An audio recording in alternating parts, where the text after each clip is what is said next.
ఓం నమో భగవతే వాసుదేవాయ. ఓం ఓం నమో నమో భగవతే వాసుదేవాయ. ఓం నమో భగవతే వాసుదేవాయ. ఓం నమో నమో భగవతే భగవతే వాసుదేవాయ. వాసుదేవాయ. ఓం నమో భగవతే వాసుదేవాయ. ఓం నమో నమో ఓం భగవతే భగవతే ఏ వాసుదేవాయ. వాసుదేవాయ. నారాయణం నమస్కృత్యం నారాయణ నారాయణం నమస్కృత్యం నమస్కృత్యం నరం చైవ నరోత్తమం నరం చైవ నరం నరోత్తమం దేవీం సరస్వతిం వ్యాసం దేవీం సరస్వతీ వ్యాసం తతో జయముదీరయే. తతో జయముదయే జయముదీరయే. నష్టప్రాయేషు అభద్రేషు నష్టప్రాయేషు అభద్రేషు నిత్యం భాగవత సేవయా భాగవత సేవయా భగవతీరుత్తమ శ్లోకే భగవత శ్లోకే భక్తిర్భవతి నైష్టికీ. భక్తి కృష్ణాయ వాసుదేవాయ కృష్ణాయ దేవాయ దేవకీనందనాయ చ దేవకీ నందగోపకుమారాయ గోవిందాయ నమో నమః. గోవింద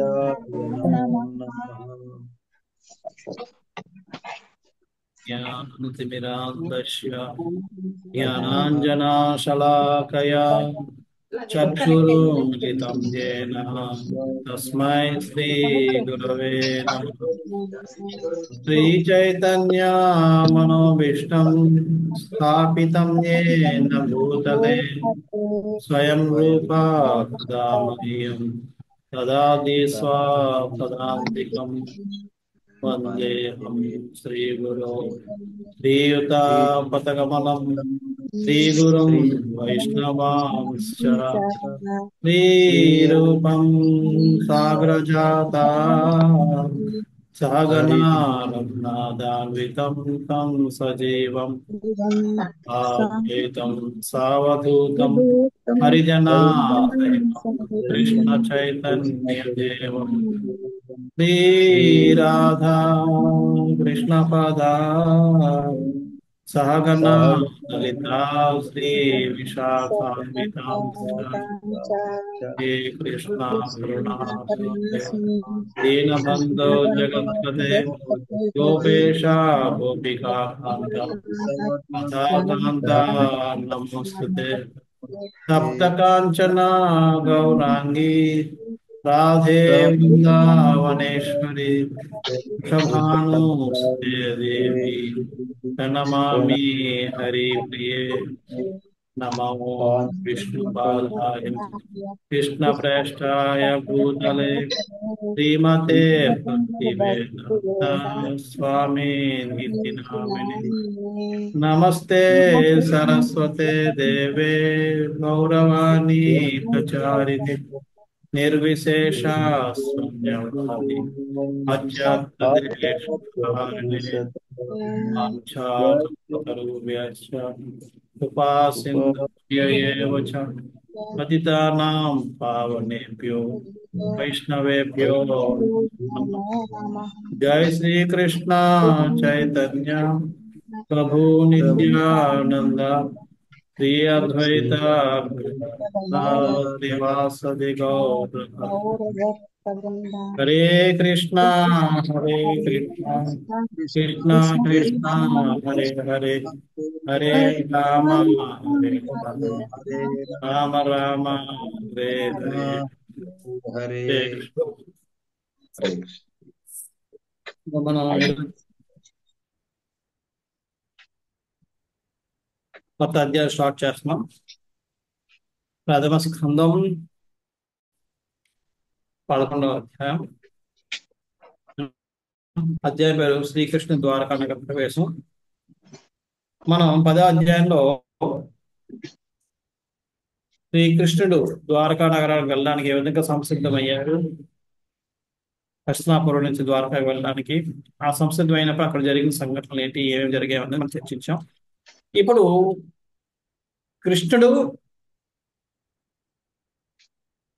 మధురా నగరంలో ప్రవేశిస్తున్నప్పుడు ఏమవుతుంది అన్నది ఇక్కడ మనం చెప్తాం. మనం ఇంతకు ముందు కూడా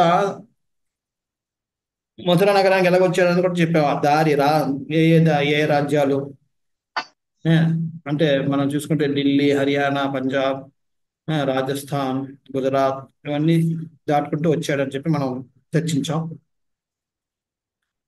అదే విధంగా ఇప్పుడు వచ్చిన తర్వాత ఇక్కడ ఏం జరుగుతుంది అన్నది ఇక్కడ ఈ అధ్యాయంలో మనం చర్చించబోతున్నాం. ఇక్కడ మనం అర్థం చేసుకోవాల్సింది ఏంటంటే, ఎప్పుడైతే కృష్ణుడు హస్తినాపురాన్ని విడిచిపెడుతున్నాడో అప్పుడు అక్కడ ఉన్న హస్తినాపుర వాసులందరి తాలూకా మనోభావం ఎలాగుంది, వాళ్ళందరూ ఎంతో ఉద్వేగులైపోయారు. కృష్ణుని మనం మళ్ళీ చూడగలవన్న భావంతో ఉద్వేగంలో ఉన్నారు, దుఃఖంతో. అలాగే ఇక్కడ ద్వారకావాసులు ఎలా ఉంది, ద్వారకావాసులు ఇంతవరకు కృష్ణుడు లేరన్న బాధలో ఉన్నారు. అదంతా పోయి వాళ్ళు ఇప్పుడు ఉత్సాహం, ఆనందం వస్తుంది. అంచేత కృష్ణుడి చోట కృష్ణుడు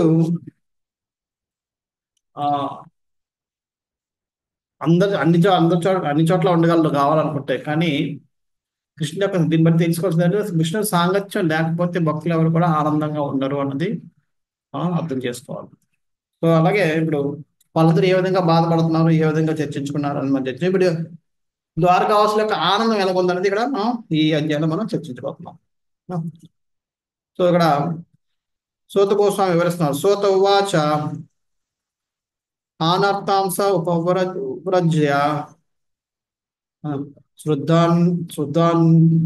శ్రుద్ధాంజన పదాన్ స్వఖాన్ దదౌ ధరవరం తేషాం విషాదం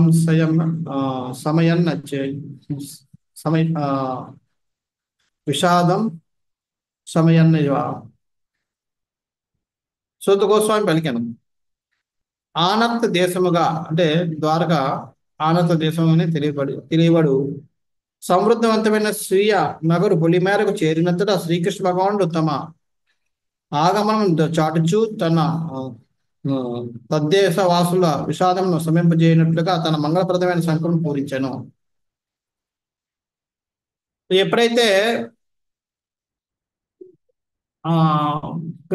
శ్రీకృష్ణ భగవానుడు ద్వారకా పొలిమేరలోకి చేరుకున్నాడో ఆయనకు ఆగమనం అంటే నేను చేరుకున్నాను అని శరీరం కోసం ఆయన ఏం చేశాడు, శంఖాన్ని పూరించాడు. ఇటువంటి సంఘటన ఇంకో చోట కూడా జరుగుతుంది. ఎవరికైనా తెలుసా?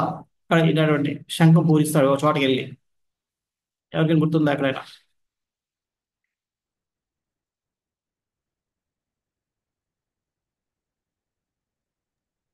హరే కృష్ణ యుద్ధంలో శంఖం కాదు, యుద్ధం కాదు, ఇది రుక్మిణి కళ్యాణం అప్పుడు రుక్మిణి కోసమా? కాదు.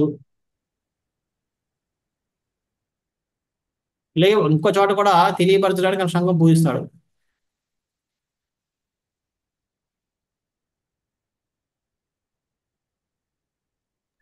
ప్రభుజీ కృష్ణుడేనా అర్జునుడా ప్రభుజీ? కృష్ణుడు అంటే ఇది వనవాసం అయిన తర్వాత ప్రభుజీ? కాదు. సందీపుడి ముని తన పుత్రుడిని తీసుకురమ్మని చెప్పినప్పుడు యమపురికి వెళ్ళి అక్కడ శంఖం ఊపుతాడు.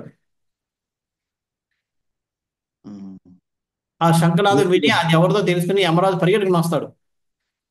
వచ్చి కృష్ణుడికి స్వాగతం పలికి కృష్ణుడికి అన్ని రకాలైన ఉపచర్యలు చేసి, మీరు రావాల్సిన అవసరం ఏమొచ్చింది, ఆజ్ఞాపిస్తే నేనే వచ్చిండావని కదా అని చెప్పి ఏం కావాలని అడిగితే అప్పుడు చెప్తాడు, ఇలాగ నాకు మా గురువు గారి పుత్రుడు కావాలంటే ఇచ్చేస్తాడు. అలాగే కూడా అప్పుడు యమరాజు ఆలోచిస్తాడు, ఎలా సంకోచిస్తా అంటే అది నా యాజ్ఞ అంటాడు. అనగానే ఇంకా కృష్ణాకి ఇంకేమి ఎదురు లేదు. ఇచ్చేస్తారు, తీసుకు తిరిగిస్తారు. సో ఆ విధంగా అక్కడ కూడా అక్కడ చెప్తారు, ఎప్పుడైతే ఆయన శంఖం పూరించాడో యమపురిలో, ఆ శంఖనాదం విన్న వాళ్ళందరికీ నరకం నుంచి ముక్తి వచ్చేసిందట. ఆ జీవులందరూ కూడా ముక్తులైపోయారు.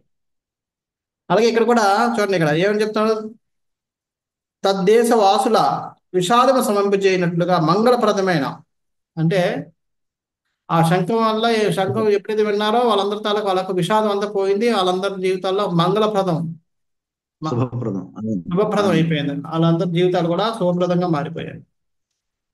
శుభప్రదం ఏంటి? కృష్ణుని చూడటం కంటే అందుకనే కావాల్సింది ఇంకే ఉంది. అదే ఇక్కడ ప్రభుపాద వారు భాషలో రాస్తున్నారు, శ్రీకృష్ణుడు దరిద్రపై అవతరించినప్పుడు అతని నిత్య సహచరులందరూ అతనితో పాటుగా అరుదింతురు. అట్టి భగవాన్ సహచరులందరూ నిత్యముక్తులైనట్టు వారు భగవాన్ని ఎడగల తమ ప్రగాఢ అనురాగం చెందిన వారు ఆ దేవదేవుడు విరహం క్షణకాలం కూడా భరింపలేరు. అంటే ఎప్పుడు కృష్ణునితో పాటు ఉండే వాళ్ళందరూ కూడా ఎవరు? నిత్యముక్తులు. కృష్ణుడు ఎప్పుడైనా సరే లీలలు చేసినప్పుడు కృష్ణుడు రెండు రకాల వాళ్ళకి ఆనందాన్ని కలిగజేస్తుంటాడు. ఒకటి నిత్యముక్తులకి, రెండోది బద్ధులకి. నిత్యబద్ధులు కానీ బద్ధులు, అలాంటి బద్ధ జీవులకు కూడా కొన్నిసార్లు అవకాశం కలిగిస్తారు భగవంతుడు. ఆయన యొక్క ఆ లీలను చూసి మనం మార్పు చెంది ఆయనకి భక్తులుగా మారే అవకాశం కోసం. నిత్య సిద్ధులు అన్న వాళ్ళు ఏంటంటే వాళ్ళు భక్తులే కాబట్టి వాళ్ళు ఎప్పుడు కూడా క్షణకాలం కూడా భగవంతుని విడిచిపెట్టి వెళ్ళరు. అంచేత భగవంతుని లీలల్లో రెండు రకాల వాళ్ళు కూడా పాల్గొంటుంటారు. ఒకటి ఏంటంటే నిత్య భక్తులు, నిత్య సిద్ధులు. రెండోది బద్ధ జీవులు. అంచేత నిత్య భక్తులు, నిత్య సిద్ధులు అన్న వాళ్ళు ఎప్పుడు కూడా కృష్ణుడు ఎక్కడ ఉంటే అక్కడే ఉంటారు, కృష్ణుడితో పాటు వెళ్తూ ఉంటారు. అంచేత ద్వారకాపురి వాసులందరూ కూడా వాళ్ళందరూ నిత్య భక్తులు, నిత్య భక్తులు, లేదా నిత్య సిద్ధులు. వాళ్ళు ఎందుకంటే ఎప్పుడు కూడా అందుకనే వాళ్ళు ఎప్పుడైతే కృష్ణుడు వాళ్ళు సహించలేరు, కృష్ణుడు విరహాన్ని వాళ్ళు భరించలేరు. ఎప్పుడైతే కృష్ణుడు వాళ్ళు ఎప్పుడు కూడా అలాగే వ్రజవాసులు అంటే ఎవరైతే బృందావనం వాళ్ళందరూ ఉన్నారో వాళ్ళందరూ కూడా నిత్య సిద్ధులు. వాళ్ళు కూడా కృష్ణుడు విరహాన్ని భరించలేరు. ఈ విధంగా వీళ్ళందరూ కూడా భగవంతుడి యొక్క విరహాన్ని భరించలేగా ఆయన యొక్క తన్మయత్వంలోనే ఎప్పుడు ఉంటారు. అది అలాగే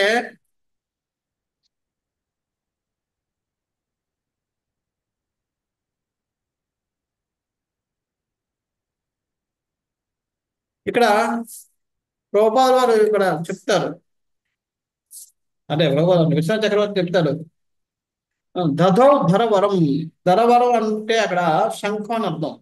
ఇక్కడ ప్రభుపాద వారు కూడా ధరవరం శుభప్రభకు శంఖము పాంచజన్యము. అది విశ్వనాథ చక్రవర్తి ధరవరం ఎక్కడైనా అనుకోవచ్చు, ఎక్కడ మనకి భగవంతుడు శంఖం వదిలేటి ఎక్కడ శంఖం అనే పదం రాలేదు కదా అని చెప్పి. ధరవరం అంటే శంఖం, పాంచజన్య శంఖం.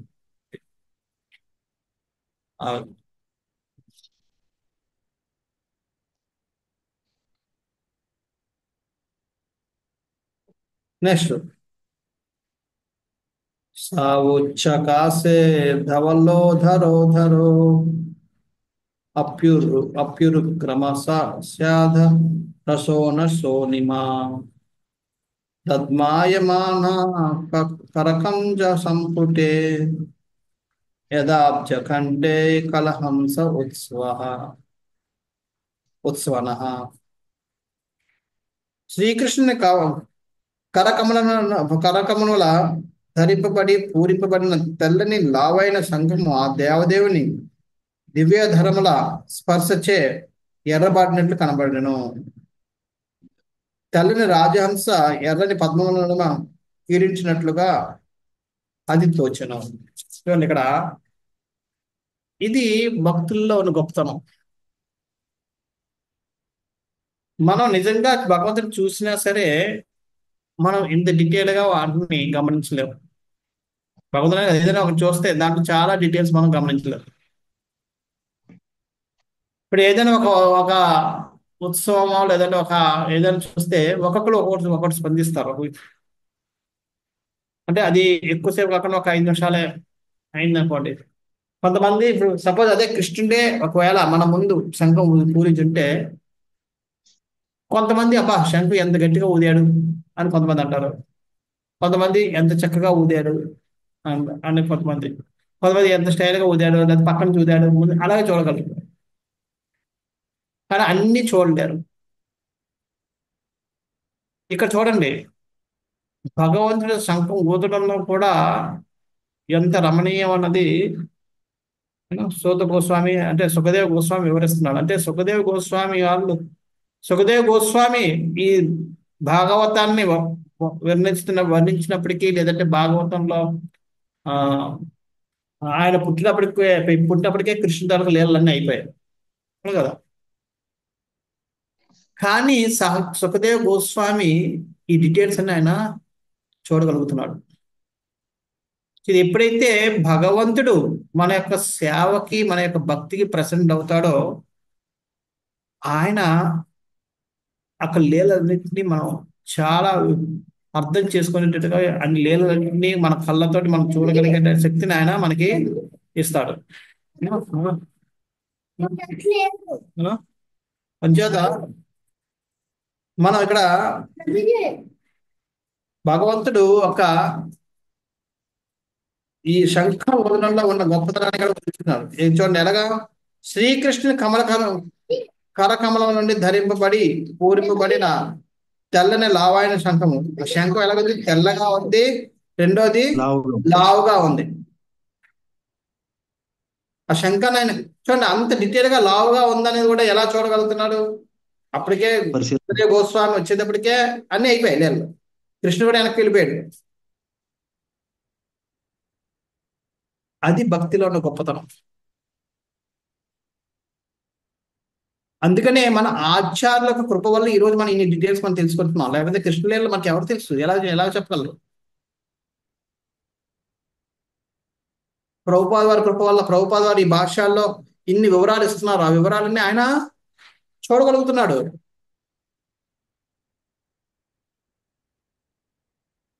మన కోసం ఆయన ఎందరో ఆచార్యుల యొక్క వ్యాఖ్యానాలన్నీ చదివి వాళ్ళన్నింటిని పొందుపరిచి మనకి ఇక్కడ ఇంత క్లుప్తంగా ఇస్తున్నారు. అని మనం ఎంత అదృష్టవంతులం. ఒక విధంగా చాలా మంది అనుకుంటారు, అరే మన కృష్ణుడితో సాంగత్యం లేదు, డైరెక్ట్ సాంగత్యం లేదు కాబట్టి మన దురదృష్టవంతులను. కానీ యాక్చువల్ నిజానికి మనం ఇంకా అదృష్టవంతులం. ఎందుకని మనం ఎంత లేట్ అయితే అంతమంది ఆచార్యుల యొక్క సంగ్రహణ చేసిన ఆ లీలలన్నీ మన దగ్గరికి వస్తుంటాయి. మన చైతన్య మహాప్రభు దాంట్లో ఉంటే మనం చూసుకుని ఎంత చూడగలం అంతే అయ్యి ఉండేది. ఈ రోజు మనం ఉంటే ఎవరు కృష్ణదాస్ కవిరాజ్ గోస్వామి రాశారు, లేదంటే కవి కన్నపూర రాశారు, లేదంటే భక్తి వినోద్ ఠాకూర్, ఇలా అందరూ రాసిన అవన్నీ చదివి మన ఇంత లీల మనకు. అలాగే ఇక్కడ కూడా అంతే, కృష్ణ లీలలు కూడా అంతే. సుఖదేవ గోస్వామి, వ్యాసదేవుడు, సూత గోస్వామి, లేదా మన విశ్వనాథ చక్రవర్తి ఠాకూర్ల వారు, లేదంటే బల్ద విద్యాభూషణం, శ్రీధర స్వామి, జీవ గోస్వామి, రూప గోస్వామి, వీళ్ళందరూ ఎంత సంగ్రహం చేసి మనకి ఇచ్చారు. అవన్నీ ఇన్ని లీలలు మనకు తెలియగలుగుతున్నాయి. అదే మనం అదే టైంలో పుట్టుంటే ఏదో మనం చూసిన వరకే అయి ఉండేది.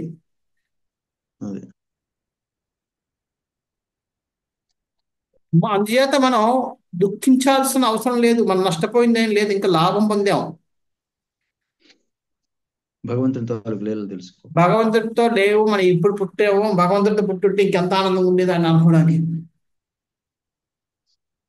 వాళ్ళందరూ ఒక్కొక్కరు ఒక్కొక్క లీలల్ని ఒక్కొక్క విధమైన దీన్ని ఇలాగే వివరణలు ఇచ్చి మనకి ఎన్ని లీలలు మనం తెలుసుకోవచ్చు అంటే అన్ని లీలలు తెలుసుకోవచ్చు. ఇంకా తెలియని చాలా ఉన్నాయి అనుకోండి, అది వేరే. ఇంత వచ్చినా సరే ఇంకా తెలియని చాలా ఉన్నాయి. మనం కూడా అసాయకులు ఇంకా మనం ఆ లీలను కూడా చూడగలుగుతాం. అంటే భగవంతుడు ఎప్పుడైతే ప్రసన్న అయ్యాడో తనకు తాను మొత్తం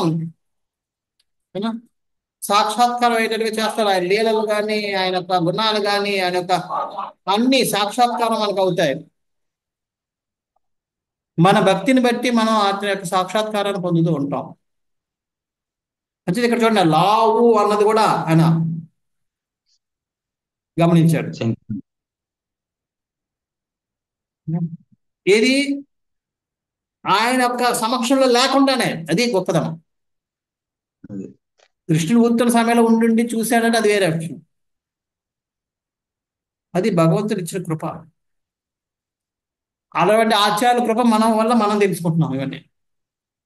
అంతేకాక ఇంకేంటి, ఆ దేవదేవుని దివ్య అధరములు అంటే పెదవుల యొక్క స్పర్శచే ఎర్రబాటినట్టు కనబడ. తెల్లదంటే ఏంటి, కృష్ణ పెదవులు దొండపండులా ఎర్రగా ఉండేవట.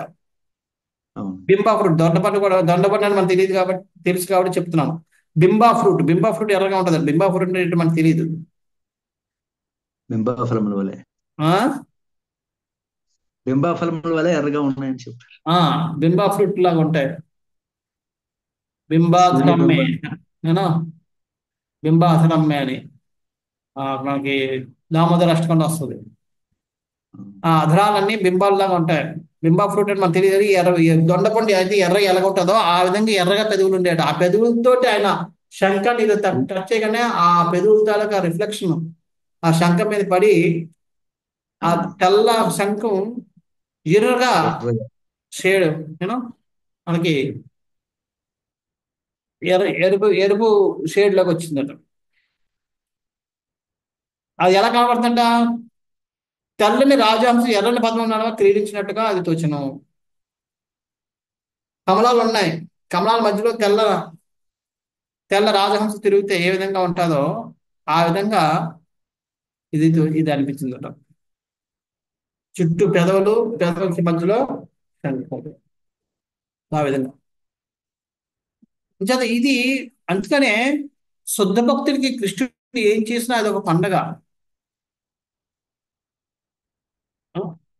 వాళ్ళ యొక్క ఆనందానికి అందం ఉండదు. పరపోయి మా గురు మహారాజు గారు రాధానాథ స్వామి గారు చెప్తుంటారు, బృందావనంలో కృష్ణుడి యొక్క జుత్తి ఇలా పైకి ఒక రింగులుగా ఉంటాయి కదా, ఆ బొంగరాలు తిరిగిన జుత్తిలో పైకి ఎగిరితే అది ఫెస్టివల్. కృష్ణుడి యొక్క హెయిర్ పైకి ఎగిరింది అని చెప్పి ఫెస్టివల్ చేసుకునేవారట. బట్టలు ఎగిరేది ఇంకో ఫెస్టివల్. ఎలా ఎవరు ఏం చూస్తే అది చూసింది అది దాని ఫెస్టివల్, ఆ పేరు మీద ఫెస్టివల్ చేసుకుంటుండేవారు. ఎందుకంటే అందరూ ఆనందం, కృష్ణుడి యొక్క ఏం జరిగినా సరే ఆనందం. భక్తుల్లో ఉన్న గొప్పతనం, భక్తులకు ఉన్న ప్రేమ అది. అందుకని చూడండి, మనకి తల్లి యొక్క ప్రేమ ఎలాగంటది. చిన్నపిల్లవాడు తాత నాన్న ఏదన్నా సరే, మా అబ్బాడు ఇలాగన్నాడు తెలిసింది మేమేనంటే ఇలాగంటాను. నేను భజన చేయమని భజన చేసేస్తాడండి, ఏదండి నేను ప్రభుపాద చూడండి నేను చూసేస్తాడు తెగ చెప్పుకుంటుంటారు. మనకేమో అది ఏముంది, అది కొన్నిసార్లు వాళ్ళకి తెలియకపోయినా అదే చూసారా ఆయన ఏదో అన్నాడు మనకు అర్థం అవుతుంది, కానీ చూసారా ప్రభుపాద అన్నాడు అంటుంటారు. అది కృష్ణ అన్నాడు అంటుంటారు. ప్రేమ మనకు ఆ ప్రేమ ఉంది కాబట్టి మనకి కృష్ణ అది సౌండ్ అలాగే వేరేది ఎలాగ ఉంది అనిపిస్తుంది. కానీ తల్లికి చాలాసార్లు అందుకే తల్లికి ఆ ప్రేమ ఉంటుంది కాబట్టి వెంటనే పిల్లవాడు ఏడుస్తున్నాడు, ఎందుకు ఏడుస్తున్నాడు, ఏం అడుగుతున్నాడు, ఏం చేస్తున్నాడు అని అర్థమైపోతుంటాయి, మనకు అర్థం. అది ప్రేమలో ఉన్న గొప్పతనం. అదే విధంగా భగవంతుడికి పట్ల భక్తులకు ఉన్న ప్రేమ వల్ల, అలాగే భక్తుల పట్ల భగవంతుడి ప్రేమ వల్ల ఈ లీలలన్నీ కూడా వాళ్ళకి అవగతం అవుతుంది. వాళ్ళ యొక్క కరుణ వాళ్ళకి అటువంటి ఆచార్యులందరికీ మన మీద ప్రేమ ఉండడం వల్ల ఆ మహాభాగ్యం మనకు దొరుకుతుంది. వారి ముఖాల మీద మనం విని మనం తెలుసుకునే భాగ్యం మనకు దొరుకుతుంది. అంచేది ఇదంతా ప్రేమయుక్తమైన భక్తియుక్త ప్రేమతో కలిగిన లాభం మనకి. భక్తి అంటేనే ప్రేమ. నేను చెప్పాను, భక్తికి ప్రేమ కొన్న తేడా ఏంటి. ప్రేమ అంటే కొంతమంది కల్మషం ఉంటుంది, కానీ ప్రేమ జీరో ఎక్స్పెక్టేషన్స్ కానీ భక్తి.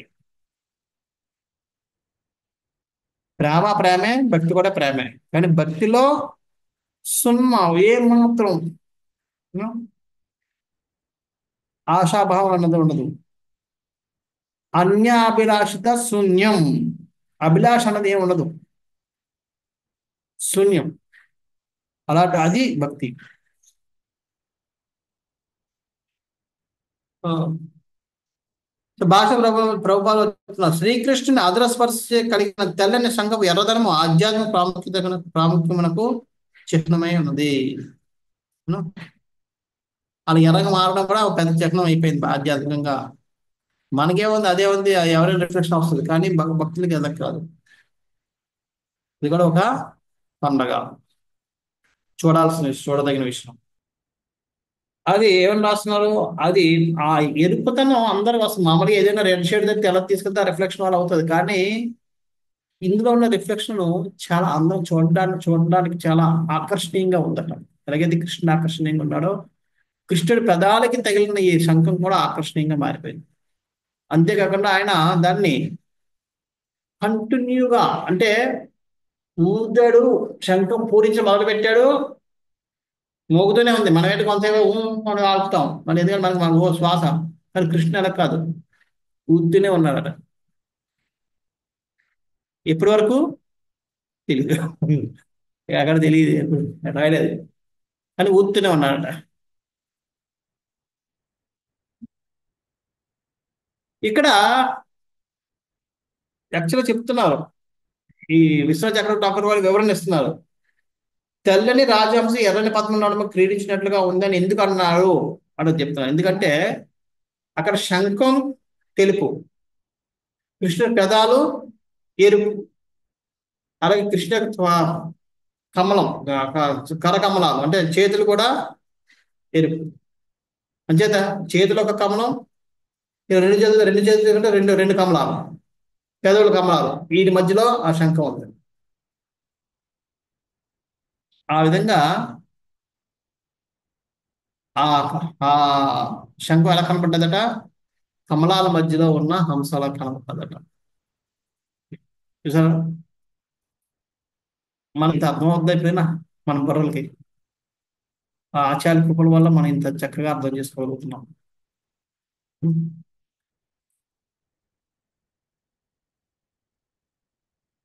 నెక్స్ట్ ఇది తమ పశృత్య నినదం జగద్భయావహం ప్రత్యుజ్జయో ప్రజా సర్వభక్తృ దర్శనలాలసాః.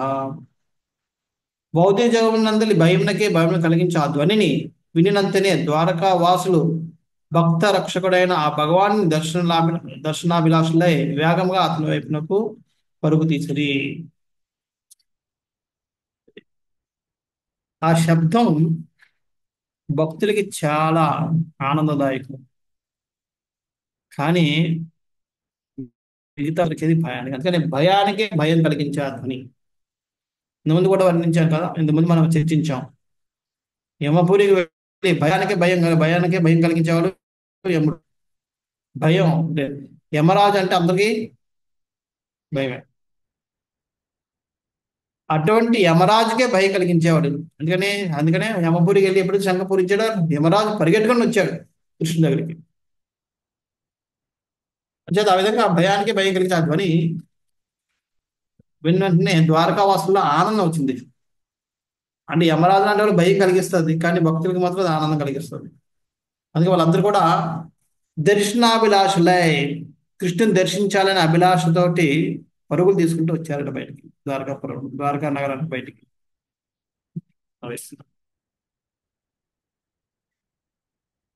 యాక్చువల్గా ప్రభుపాద వారి భాషలో రాస్తున్నారు, భక్తులు ఎప్పుడు కూడా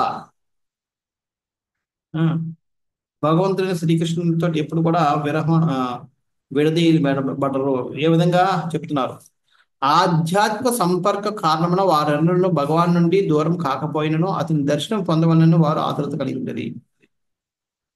భక్తులు ఎప్పుడు కూడా, ఎందుకంటే చెప్పాం ద్వారకావాసులందరూ కూడా నిత్య భక్తులు కాబట్టి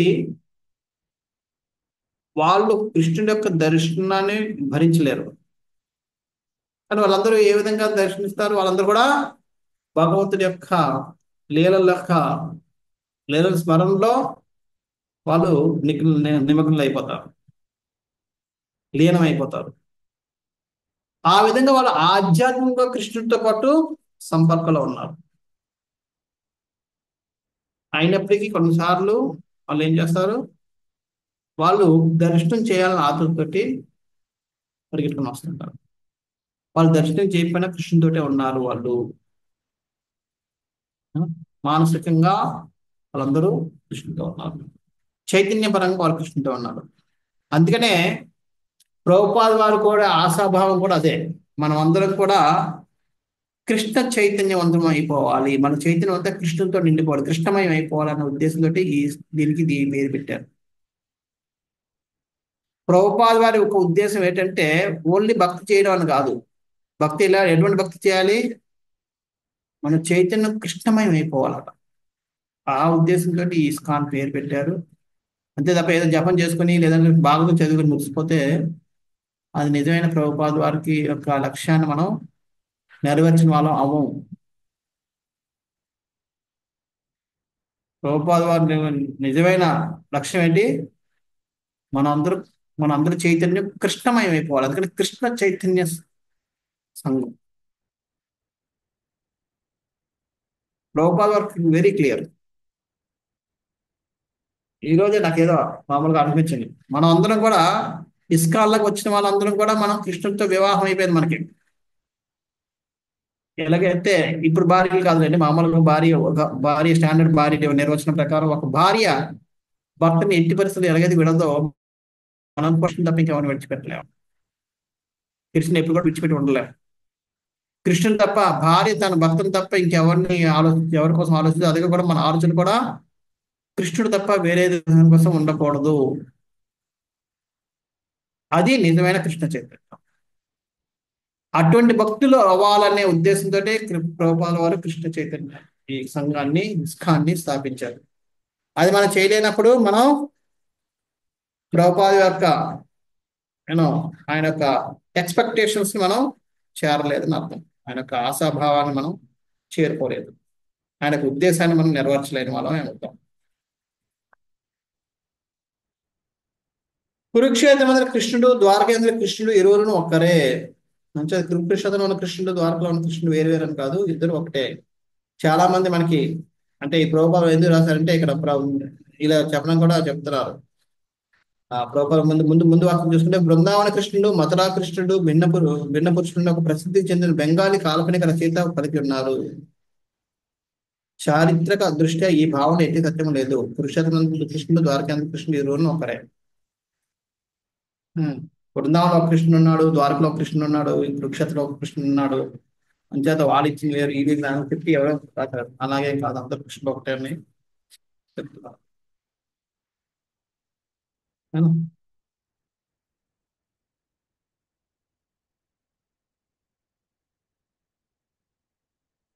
ఇక్కడ భగవంతుడు భక్తుల యొక్క స్థితి ఏ విధంగా ఉంటుంది. సూర్యుడు లేని కారణం రాత్రి సమయంలో మనం వ్యాకుల స్థితి ఎందుంచబడిన రీతి ఆధ్యాత్మిక నగరమునందు శ్రీకృష్ణ అభావం వలన ద్వారకావాసులు వ్యాకులతకు లోనేరి. ఎలాగైతే సూర్యుడు లేకపోతే రాత్రి మనం ఎంత పనులు చేద్దామని సరే పగలు చేసినట్టుగా చేయలేము మనం. అదే ఎంత పనులు చేద్దామన్నా పగలు చేసినట్టుగా రాత్రులు చేయలేము. ఒకటి లైటింగ్ లేదు, రెండోది లైటింగ్ లేకపోవడం వల్ల మనందరం నిద్ర దాంట్లో ఉంటాం. అదే విధంగా కృష్ణుడు లేని ఆ కారణంగా ద్వారకావాసులందరూ కూడా అదే స్థితిలో ఉన్నారట. వాళ్ళు పనులు చేస్తున్నా సరే ఏదో చేయాలి కాబట్టి అని చెప్తారు అన్నట్టుగా ఉన్నారు. కానీ అందుకని వాళ్ళు కూడా వ్యాఖ్యతకి గురయ్యాయి. శ్రీకృష్ణుడి కావించబడిన ధ్వని ఉదయం నందు సూర్యోదయం వల్ల గోచరించను. అటువంటి వ్యాకులత ఎప్పుడైతే మళ్ళీ పగలు వస్తుందో మనకి మళ్ళీ ఉత్తేజం వస్తుంది. మళ్ళీ పనులు చేయడానికి మన ఫాస్ట్ పెరుగుతుంది, స్పీడ్ పెరుగుతుంది, అన్నీ పెరుగుతాయి, ఉత్తేజం పెరుగుతుంది, అన్నీ పెరుగుతాయి.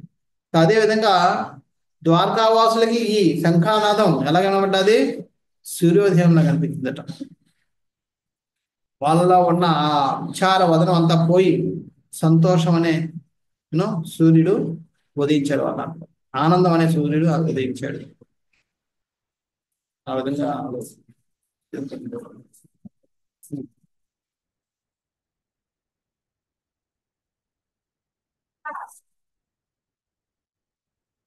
మనకి బాగుంది. అలాగే ప్రభుపాల వారు చెప్తున్నారు, భయానికే భయం కలిగించే ధ్వని అని చెప్తున్నారు. ఏటా భయం? జీవులట 4 రకాలైన భయాలకి గురవుతూ ఉంటారట. ఏటా 4 రకాల భయాలు? ప్రభుపాలు చెప్తున్నారు, మన ప్రస్తుత భౌతిక పరిస్థితి భయపూర్ణమై ఉన్నది. ఏదవి? ఆహారము, నిద్ర, భయము, మైథునం అనేది భౌతిక స్థితి ఎందలి 4 ముఖ్య సమస్యలతో భయం అన్నది ఇతర 3 కన్నా అధికముగా మనకు కష్టం కలిగించును. తదుపరి కష్టం గూర్చి ఎరుగలేనందున మనం భయస్థులమై ఉన్నాం. అది ఇవన్నీ 4 కూడా మనకి భయాన్ని కలిగిస్తూ ఉంటాయి. అంటే ఆహారం వల్ల భయం. అందుకే మనకి ఎప్పుడేమవుతుందో దాచుకోవాలి అని చెప్పి దాచుకుంటుంటాం. నిద్ర, సరిగా నిద్రపోకపోతే మన భయం రక్షణ, మన యొక్క రక్షణ, మైథునం, ఈ 4 సమస్యలతో మనం భయపడుతుంటాం. దీని వల్ల తర్వాత నెక్స్ట్ ఏం జరుగుతుందని భయం. సో అంచేత భౌతిక స్థితి సమస్తము సమస్య పూర్ణమైనందున ఈ భయం అన్నది సర్వదా అధికంగా నేను. అయితే ఈ 4 భయం అనేది చాలా ఎక్కువ. రక్షణ, ఆహారం సరిగా ఉన్నా సరే మనం పడుకోలేము భయం ఉంటే. అంటే ఈ 4 సమస్యలు ఉంటే 4 సమస్యలు మన భయానికి గురి చేసినప్పటికీ కూడా భయం అనే భయం చాలా ఎక్కువ. ఈ విధంగా అటువంటి భయాలన్నింటినీ తొలగించేదే ఈ భగవంతుడి యొక్క శంఖనాదం. భగవంతుడు శంఖనాదం అంటే భగవంతుడు శంఖనాదం, భగవంతుడు వచ్చిన ఏదైనా ఎటువంటి నా ధ్వని అయినా మనం విన్నప్పుడు ఏమవుద్ది? మనకి ఎటువంటి భయాలు లేకుండా పోతాయి. ఇక్కడ అందుకనే విశ్వనాథ చక్రవర్తి ఠాకూర్ రాస్తున్నారు, ఇక్కడ భయానికే భయం కలిగించేది అంటే అర్థం ఏంటంటే, ఇక్కడ మనకి భౌతిక స్థితిలో ఉన్న భయాలన్నింటినీ కూడా భయాన్ని కలిగిస్తుంది. ఇక్కడ 4 నుంచి 10 వరకు కృష్ణుడికి ద్వారకావాసులు అందరూ ఏ విధంగా స్వాగతం పలికారన్నది ఇక్కడ ఈ 4 నుంచి 10 వరకు వివరిస్తున్నారు. ఇక్కడ 4-5లో చెప్తున్నారు ఏ విధంగా వాళ్ళు స్వాగతం పలుకుతున్నారు అంటే 10 వరకు వివరణలు ఉన్నాయి. అందులో 4-5 కూడా తత్రోపనీత బలయో అవ్యేదీపమివా ధృత ఆత్మారామం పూర్ణకామం నిజలాభేన నిత్యదా ప్రీతిత్పుల్ల ముఖాప్రోచ్చు హర్షదగ్ధ దయాగిరా పితరం సర్వసుహృదం అవితారామివ భకాః. పురజనులు తమలను గూడి శ్రీకృష్ణుని చేరి పూర్ణకాముడును ఆత్మారాముడును స్వీయ శక్తిచే నిరంతరము ఇతరులకు సమస్తము నొసుగువాడును అగో అతనికి వాటిని అర్పించిరి. ఈ కానుకలన్నీను సూర్యునికి దీపం అర్పించిన చందనమున ఉండెను. అయినప్పటికీ బాలురు తమ రక్షకుని మరియు తండ్రిని ఆహ్వానించిన రీతి వారు శ్రీకృష్ణుని ఆదరించుటకే దగ్ధ స్వరంతో ఇట్లు పలికిరి. ఇక్కడ అందరూ కూడా తన చేతికి దొరికిన అందరూ ఏంటంటే విచారవదనంలో ఉన్నారు. ఎప్పుడైతే శంఖం పూరించారో వాళ్ళందరిలో ఉత్తేజం వచ్చి పరిగెడుతున్నారు. ఆ పరిగెట్టడంలో ఎవరు ఏం పట్టుకున్నారు, ఏ గిఫ్ట్ పట్టుకున్నారో కూడా తెలియదు. అక్కడ ఏ దొరికితే ఆ గిఫ్ట్ పట్టుకుని వెళ్ళిపోతున్నారు, పరిగెడుతున్నారు. కొంతమంది పువ్వులు పట్టుకున్నారు, కొంతమంది కొమ్మలు పెట్టుకున్నారు, కొంతమంది ఆకులు పట్టుకున్నారు, కొంతమంది ద్రవ్యాలు పట్టుకున్నారు, కొంతమంది సుగంధ ద్రవ్యాలు పట్టుకున్నారు, కొంతమంది ఆహార పదార్థాలు పట్టుకున్నారు, కొంతమంది ఏవో బంగారు నగలు లాంటివి పట్టుకున్నారు. వాళ్ళకి ఆ టైంకి ఏది స్పృహ వస్తే ఏది ఎదురుగా కనబడుతుంది దాన్ని పట్టుకుని పరిగెట్టారు గిఫ్ట్లు. అందరు కూడా వారి యొక్క కానుకల్ని కృష్ణుడి గారికి సమర్పించుకుంటున్నారు. కానీ కృష్ణుడి స్థితి ఏంటి? పూర్ణ కాముడు, కామం అన్నది పూర్ణం, అంటే సంపూర్ణం అయిపోయింది. అంటే ఎటువంటి కోరికలు తీర్చుకోవాల్సిన కోరికలు అంటే లేని వ్యక్తి పూర్ణ కాముడు. ప్రభుపాద వారికి లాస్ట్ సమయంలో వెళ్ళిపోతున్నప్పుడు వాళ్ళ శిష్యులు అడిగారు, ప్రభుపాద మీకు ఇంకేమైనా కోరికలు ఉందా అని. అంటే ఏమీ లేవు, నో డిజైర్స్. ఎందుకంటే మామూలుగా అయినా శుద్ధ భక్తులకి కోరిక అంటే ఏముంటావు, ఏమైనా కోరికలు ఉన్నాయంటే అవి ఎవరి కోసం? కృష్ణునికి సేవ చేయాలనే కోరిక తప్ప ఇంకేం ఉండదు.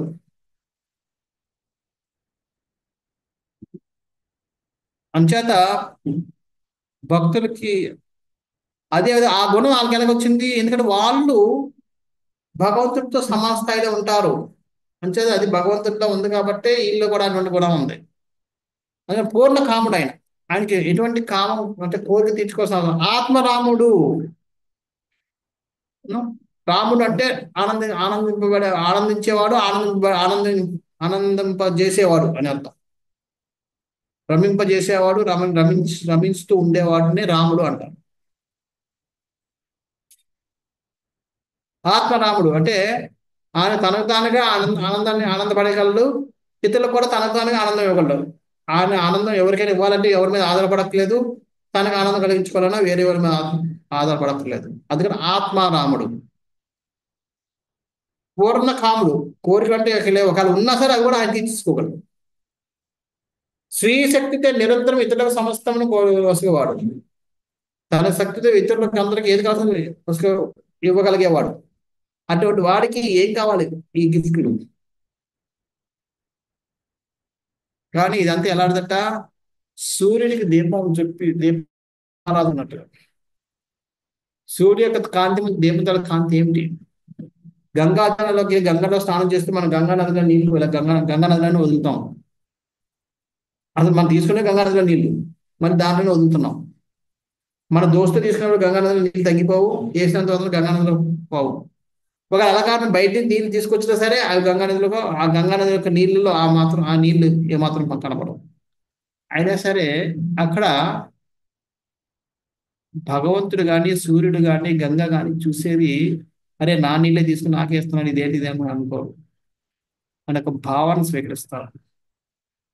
కొన్నిసార్లు పిల్లలు తల్లిదండ్రులకి గిఫ్ట్లు కొనిసేస్తారు, బర్త్డే గిఫ్ట్. ఆ డబ్బులు ఎక్కడి నుంచి వచ్చే వాళ్ళకి? తండ్రి నుంచే వచ్చాయి. తండ్రి దగ్గర నుంచి తీసుకుంటారు, తీసుకుని వెళ్ళి ఏదో గిఫ్ట్ కొనేసి మరి తండ్రికి ఇస్తారు.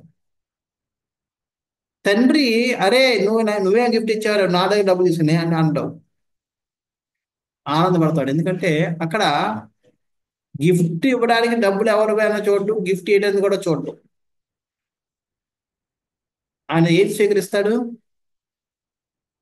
ఆ పుత్రుడికి తన తండ్రి మీద ఉన్న ప్రేమ, ఇవ్వాలి ఏదో ఒకటి ఇవ్వాలి అన్న ప్రేమ, తిరిగి ఇవ్వాలనే ప్రేమ ఉంది, దాన్ని స్వీకరించి ఆనందపడిపోతాడు. అదే విధంగా భౌతిక జగత్తులో అంతా కూడా ఏది దొరికినా సరే అదంతా కూడా కృష్ణుడే. దాంట్లో మనం ఏది తయారు చేసి ఏది చేసినా సరే అదంతా కృష్ణుడే. ఎందుకంటే ఒకవేళ మనం ఓకే మట్టి ఉంది, ఇంకోటి ఏదో అగ్ని ఉంది, దాన్ని కలిపి ఏదో మనం అద్భుతం చేసాం, ఎవరు చేయదు కనుక్కున్నాం, బాగానే ఉంది. కానీ ఆ కనుక్కోవడానికి ఆ బుర్ర ఇచ్చింది కూడా ఎవరు? ఆ తెలివితేటలు ఇచ్చింది, ఆ బుద్ధిని ఇచ్చింది ఎవరు? అది భగవంతుడు.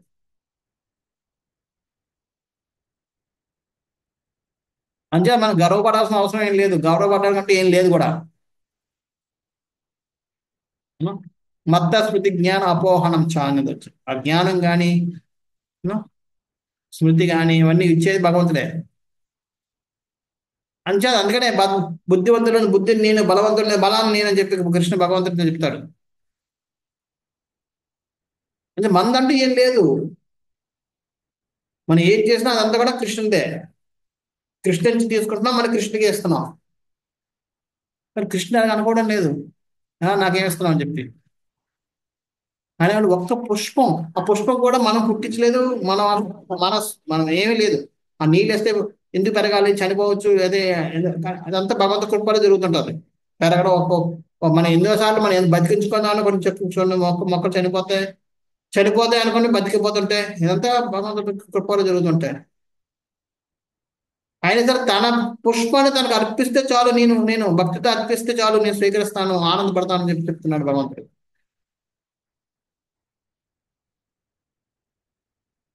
సో అదే విధంగా వీళ్ళందరూ కూడా వాళ్ళ యొక్క మనస్సు, వాళ్ళ యొక్క ప్రేమను వ్యక్తపరచడం కోసం ఆ గిఫ్ట్లను తీసుకుని ఇస్తున్నారు. అంతేకాకుండా ఇక్కడ వాళ్ళు కూడా గద్గద కంఠాలు అంటే బొంగురుపోయాట ఆ దుఃఖంతో. కానీ ఇక్కడ ఆ దుఃఖం దేనికి? ఆనందమయమైన ఆనందంతో వచ్చిన ఆ ఉద్రేకత వల్ల గొంతులని కూలిపోయాయి.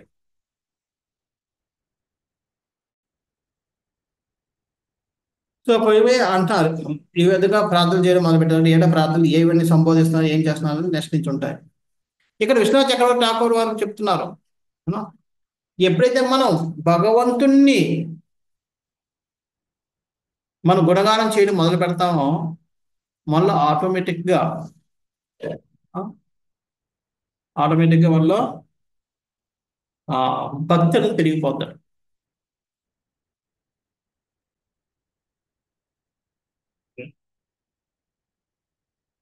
ఇక్కడ ప్రభుపాద భాషలో రాస్తున్నారు, ఆత్మారామ అంటే అర్థం ఏంటని చెప్తున్నారు భాషలో స్టార్టింగ్. దేవదేవుడు శ్రీకృష్ణుడితో ఇచ్చట ఆత్మారామునిగా వర్ణింపబడినాడు. తనకు పరమైన దాని నుండి ఆనందమును అభిలాషించవలసిన అవసరం అట్టి ఆత్మారామునికి లేదు.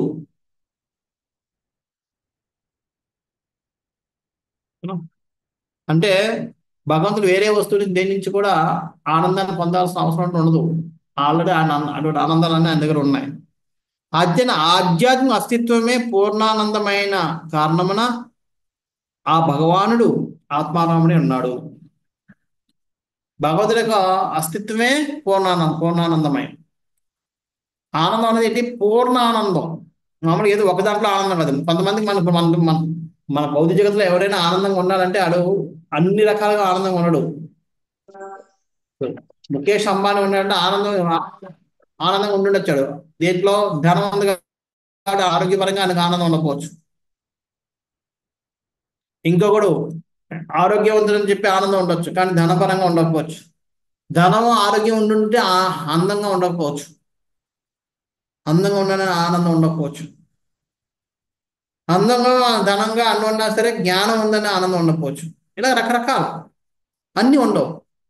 కానీ భగవంతుడు అన్నీ ఉన్నాయి. ఎందుకని పూర్ణానందమయుడు. అన్నీ ఉంటే వైరాగ్యం ఉండకపోవచ్చు, అది కూడా ఉంది భగవంతుడు. అవసరమైతే అన్నింటిని వదులుకొని భక్తుల కోసం బికారిగా మారడానికి కూడా రెడీ.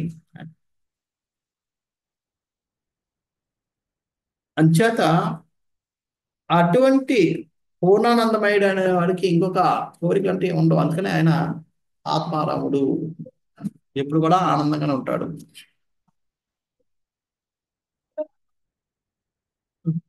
అయినప్పటికీ ప్రతి ఒక్కరికి శ్రేయోభిలాష అయిన కారణం భక్తితో తనకు అర్పింపబడిన దేనినైనా అతడు సర్వ నుండి స్వీకరించును. ఆయనకి ఏమీ అవసరం లేదు, అయినా సరే భక్తుల యొక్క భక్తిని స్వీకరించడం కోసం దాన్ని ఆయన భక్తులు ఏది ఇచ్చినా సరే దాన్ని స్వీకరిస్తూ ఉంటాడు. అనగా దేవదేవుడు ఆ కానుకలను కోరుచున్నాడని భావం కాదు. ఏలైనా అవన్నీ అతని శక్తి ద్వారానే ఉత్పన్నమవుతున్నవి. శ్రీకృష్ణ భగవానులకు కావించడి అర్పణము సూర్యుని ఆరాధనలో దీపం నర్పించడం వంటిదని పోల్చబడినది. ఆయనకి అవన్నీ అవసరం లేదు, ఎందుకంటే అవన్నీ కూడా ఆయన యొక్క శక్తి వల్లనే సృష్టించబడ్డాయి. ఎలాగైతే ఒక తండ్రి యొక్క డబ్బులతోటే పిల్లవాడు అన్ని కొనుక్కుంటాడు కాబట్టి. కానీ అయినప్పటికీ కూడా ఆ పిల్లవాడి యొక్క ఆ ప్రేమ, ఆ భావాన్ని చూసి తండ్రి ఎలాగైతే మురిసిపోతాడో ఆ విధంగా భగవంతుడు కూడా దాన్ని, ఆ భావం, మన యొక్క భక్తుల యొక్క భావాన్ని స్వీకరించడం కోసం వారి ఆ బహుమతుల్ని కానీ దేన్నైనా ఆయన స్వీకరిస్తూ ఉంటాడు. మన యొక్క సేవని కూడా స్వీకరిస్తూ ఉంటాడు. చేత ఈరోజు ఉదయాన్నే నేను ఒక ప్రవచనం వింటున్నాను మా గురువు గారు. అందులో ఒక ఆయన అడుగుతున్నాడు, స్వామీజీ అంటే కొత్త ఆయన స్వామీజీ మీరు ఇప్పుడు ప్రవచనంలో చెప్పారు కృష్ణుడు మనకి స్వేచ్ఛ ఇచ్చాడని చెప్పి, మరి స్వేచ్ఛ ఇచ్చినాడు మళ్ళీ మళ్ళీ మనకి శరణాగతి తీసుకోండి, నాకు సరెండర్ అవ్వు, నాకు శరణాగతి తీసుకొని చెప్పి మళ్ళీ ఎందుకు బలవంతం చేస్తున్నాడు? స్వేచ్ఛ ఇచ్చినాడు, ఇచ్చేవచ్చు కదా.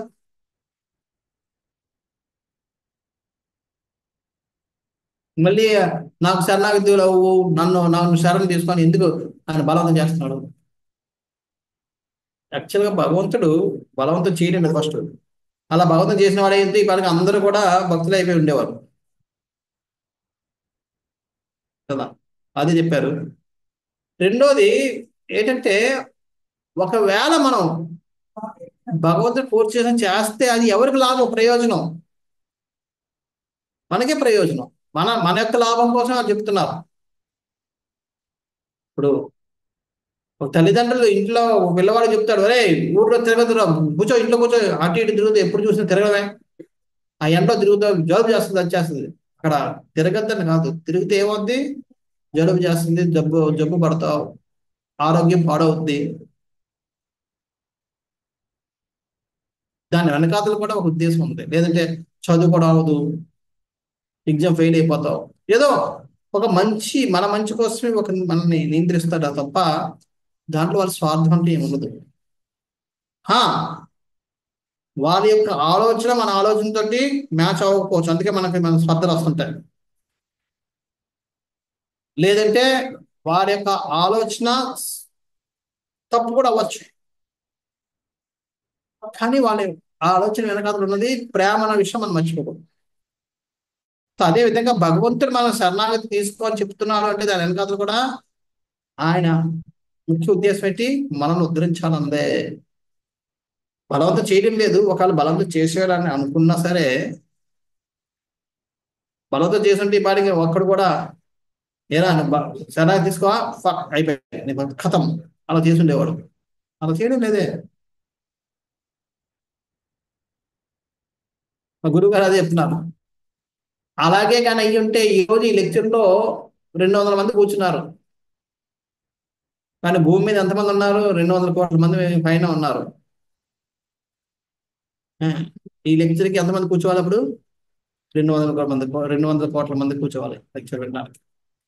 అలా జరగడం లేదు. భగవంతుడు అలా చేయాలనుకుంటే వాడికి ఎంతో అయ్యి ఉండేది. సో అదే విధంగా భగవంతుడు ఎప్పుడు బలవంతం చేయడం లేదు ఎవరిని.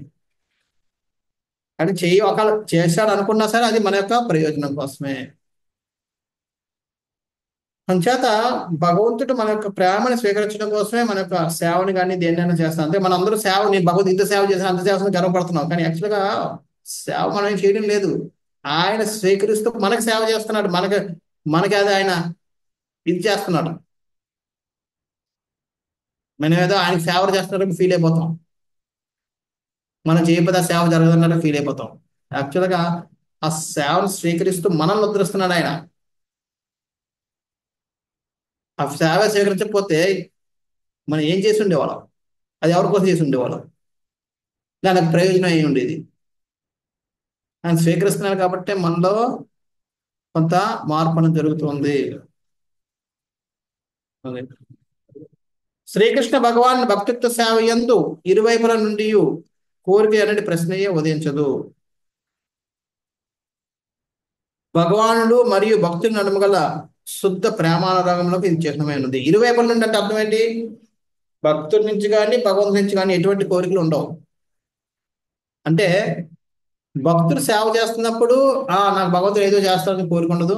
అలాగే భగవంతుడు భక్తుడి నుంచి స్వీకరిస్తున్నప్పుడు నేను ఏదో చేయాలని కానీ లేదా ఏదో ఆశిస్తున్నాడేమో అన్న కానీ ఇది ఉండదు. అంటే కోరిక అన్న పదమే ఉండదు మధ్యలో. అలా లేనిదే నిజమైన భక్తి. ఎప్పుడైతే ఏదైనా మనం ఆశిస్తూ మనం ఏదైనా సేవ చేసాము అంటే, ఏదైనా మనం చేసాము అంటే దాని అర్థం ఏంటి? అది నిజమైన భక్తి కాదు. ఎందుకంటే భక్తిత్వ సేవ అన్నది ఇరువైపుల కోరికలతోటి ప్రశ్నే ఉండదు. అది భక్తుడికి భగవంతుడికి మధ్య ఉన్న ప్రేమానురాగాల చిహ్నం. నిజమైన ప్రేమానురాగాలు అంటే అర్థం ఏంటి? మనకి వాళ్ళిద్దరి మధ్యలో ఎటువంటి ఇది ఉండదు, కోరికలను ఉండవు. కోరికలు అనేది ఉంటే అది శుద్ధ భక్తి కాదు అని అర్థించుకోవాలి.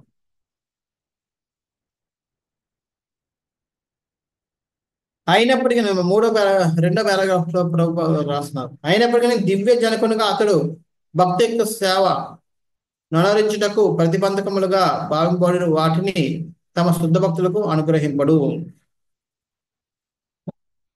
ఒకవేళ భగవంతుడు ఎవరైనా పొరపాటున ఇద్దరి మధ్య కోరికలు ఎప్పుడు ఉండకూడదు, ఒకవేళ ఉన్నాయి అనుకోండి, ఏదైనా భక్తులు కోరుకుంటున్నారని అనుకోండి, భగవంతుడు వాటిని అనుగ్రహించలేదు. ఎందుకని?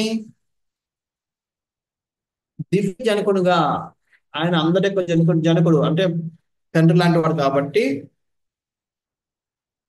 ఏది ఇస్తే వాళ్ళు సేవ చేయడానికి ప్రతిబంధకంగా మారుతుందో దాన్ని ఆయన అనుగ్రహించడు. కొన్నిసార్లు తండ్రి కూడా అదే చేస్తారు. ఎన్నో కోరుకుంటుంటే ఒక నాన్న నాకు బైక్ కావాలనో లేదా సైకిల్ కావాలంటే లేదంటే క్రికెట్ బ్యాట్ కావాలనో లేదా ఇస్తే లేదా మొబైల్ కావాలంటే ఇవ్వడు. ఎందుకంటే తెలుసు ఇస్తే వాడు మొబైల్లో కూర్చుంటాడు, లేదా క్రికెట్లో ఆడతాడు, లేదా బైక్ మీద తిరుగుతాడు, చదవడం అని చెప్పి. అలా ఉన్నప్పుడు అలా కనిపిస్తే తండ్రి ఇవ్వడు. అది కొడుకు మీద ప్రేమ లేకపోవడం వల్ల కాదు, ప్రేమ ఉండడం వల్ల.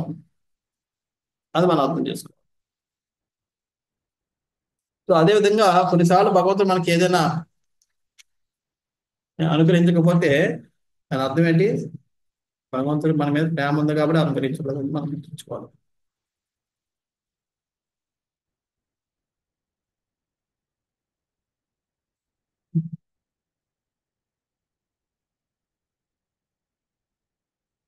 ఇక్కడ జీవ గోస్వామి వారు రాస్తున్నారు, ఎప్పుడైతే మన కృష్ణుని మనం గుణగానం చేస్తామో మన ఆటోమేటిక్ గా భక్తి అన్నది పుట్టుకు వస్తుంటది.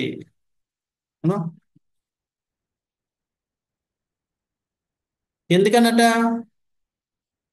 భగవంతుడు ఎప్పుడు కూడా తన భక్తుల పట్ల ఆనందాన్ని ప్రేమని కలిగి ఉంటాడు కాబట్టి, భక్తి అంటే ప్రేమే కదా. ఎప్పుడైతే మనం అటువంటి వాటితో అటువంటి వాడిని మనం స్మరిస్తూ ఉంటామో, అటువంటి వాడిని గుణగానం చేస్తుంటాం, ఆటోమేటిక్ గా మనలో కూడా అటువంటి ప్రేమ అనేది పుట్టుకొస్తుంది, డివోషన్ భక్తి అనేది పుట్టుకొస్తుంది.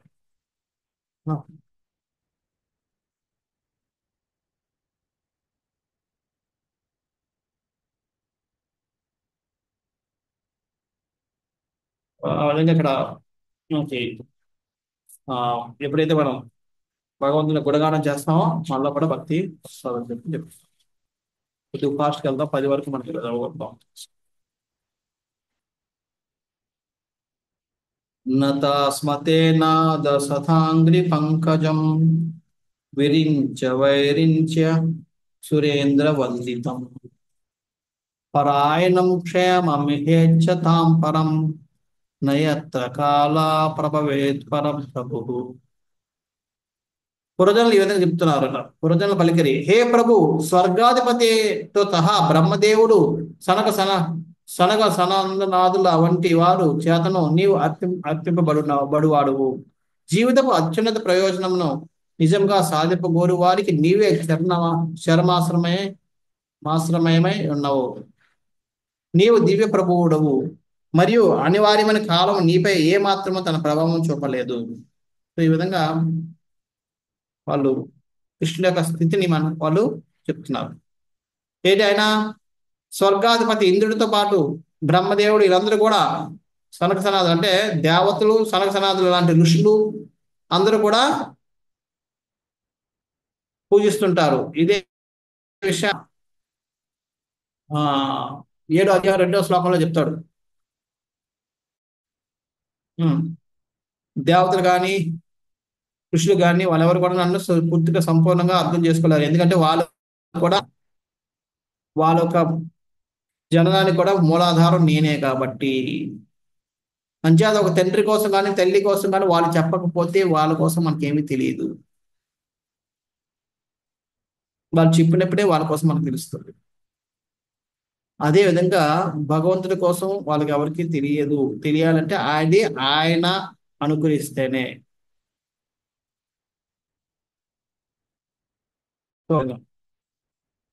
అంటే ఇక్కడ నువ్వు ఈ పురోజనుల నువ్వు స్వర్గాధిపతి బ్రహ్మదేవుడు లాంటి దేవతలు మళ్ళీ సనక ఋషులతో కూడా అర్చింపబడేవాడివి.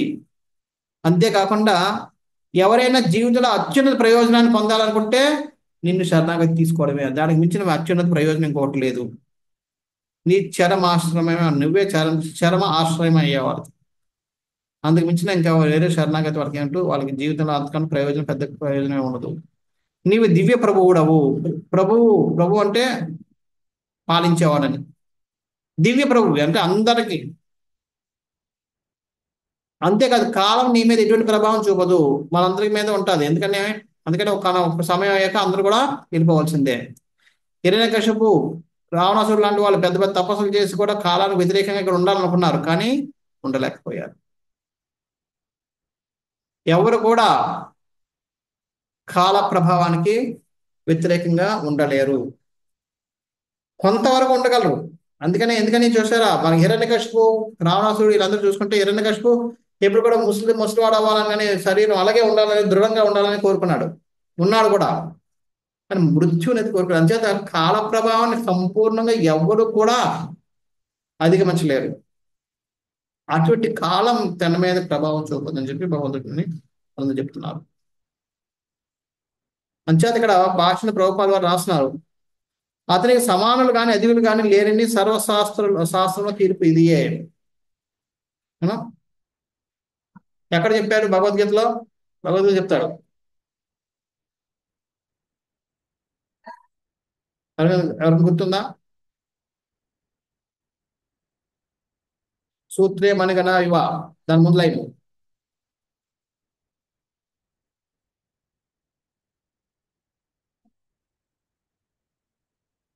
మత్త పరతరం నాణ్యాత్ క్వచిదస్తి ధనంజయ.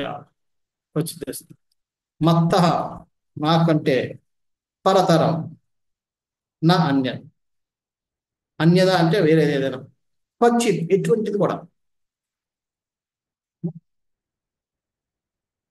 ఆ విధంగా భగవంతుడు కూడా చెప్పుకున్నాడు.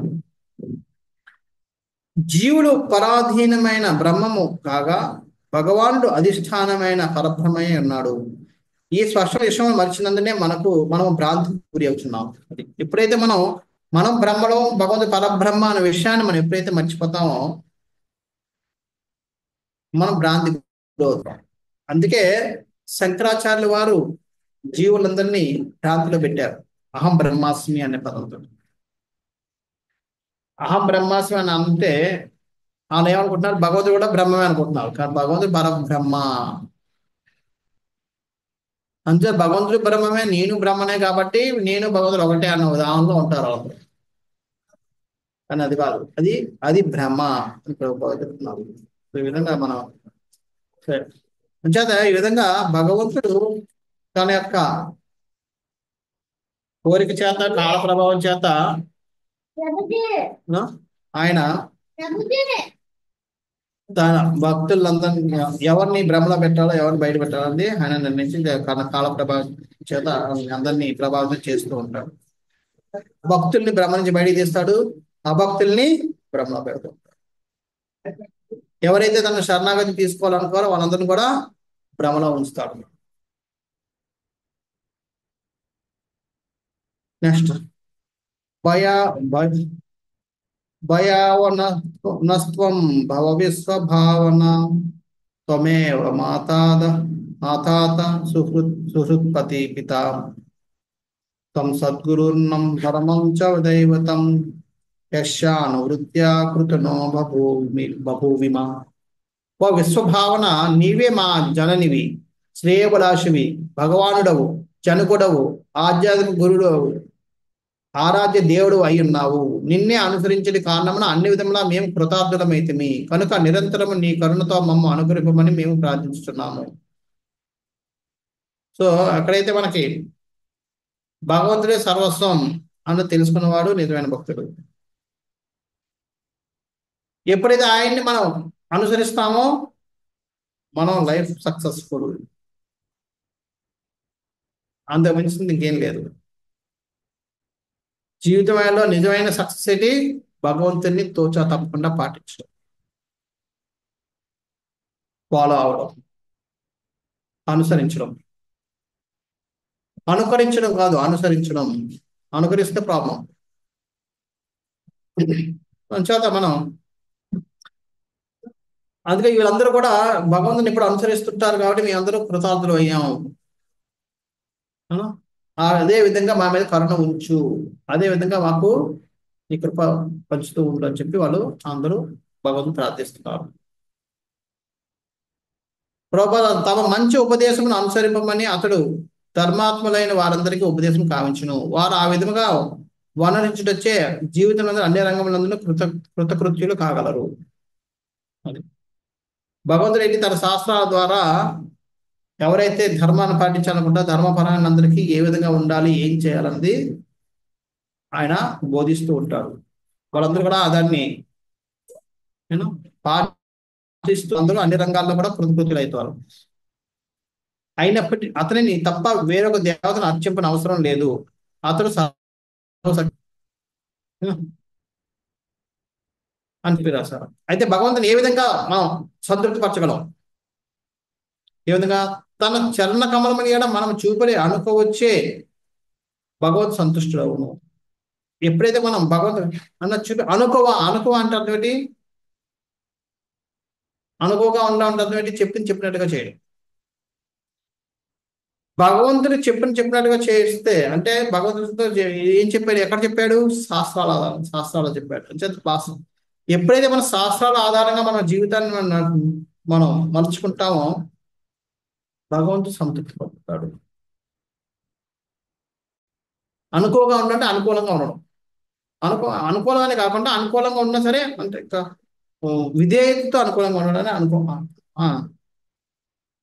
అనుకూలంగా ఉండాలని ఏమంటారు? అనుకో అంటారు. అనుకో అంటే విధేయపూర్వకంగా అనుకూలంగా ఉండడం, దాన్ని అనుకో అంటారు. సో ఆధ్యాత్మిక పరిధిని సాధించటకే భగవాన్తో మనకు గల నిత్య సంబంధము అవగతం చేసుకునేటకు మానవ జన్మ ఒక చక్కని అవకాశమై ఉన్నది. మానవ జన్మ యొక్క అవకాశం ఏంటి? ఆధ్యాత్మిక సాధించడానికి భగవంతుతో మనకున్న సంబంధాన్ని, నిత్య సంబంధాన్ని అవగాహన చేసుకోవడమే. అది మనిషి యొక్క జన్మ యొక్క ఉద్దేశం. అది మనం చేసుకోలేనప్పుడు మనం మనిషి యొక్క జన్మని మనం వ్యర్థం చేసుకున్న వాళ్ళం అవుతాం. ఎందుకంటే మనకి భగవంతుడు నిత్య సంబంధం ఏమిటి? జీవన స్వరూపే కృష్ణేర నిత్యదాస్. మన నిత్య సేవకులు ఉన్న విషయాన్ని తెలుసుకొని అర్థం చేసుకొని దానికి అనుగుణంగా మన జీవితాన్ని మార్చుకోవడమే మనిషి జన్మ యొక్క ఉద్దేశం. ఆ దేవదేవునితో మనకు సంబంధము నిత్యమైనది. అది తెంపబడుట కానీ నశింపబడుట కానీ జరగదు. కేవలం కొద్ది సమయం అది మరుపునకు రావచ్చును. కానీ మనం ఆ భగవాన్ ఉపదేశములను అనుసరించినచో అతని గురించి అది తిరిగి వ్యక్తం కాగలదు.